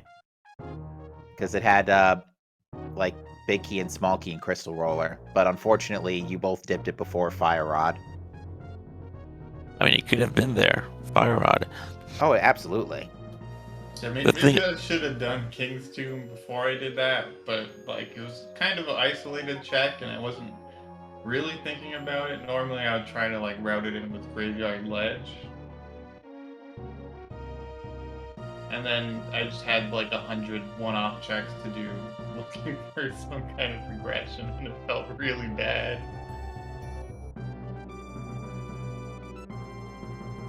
Well, I don't think I have any more questions for the two of you, except just to say, again, good luck to the both of you in the upcoming group stages.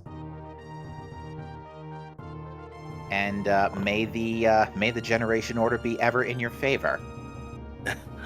Thank you. Thanks for the commentary. I appreciate it. And the restream. And again, GG's Nito. GG. Because I'll have fun watching it back. Indeed, we do encourage you to watch this one back, and we thank you folks at home for again watching this fourth and final qualifier in the SGLIVE 2022 online Super Metroid Link to the Past Combo Randomizer Tournament. We will get back to you on when the group stages begin. I'm not sure if there's a specific start date yet, but it does not look like there are. So we will get back to you on that in a bit. And may your galaxy brain rotting be correct. Indeed. But again, give both of our runners, Nidorific and Simo, a follow today, as they have both put on a fantastic show for you here on this Saturday. And again, a major shout outs to our tracker today, Professor Render, who has done a fantastic job pressing all the buttons and making sure everybody knows who has what. And with that said, folks, we thank you for watching. Enjoy the rest of your weekend. Enjoy the rest of SG Live 2022. And we will see you next mission. Take care.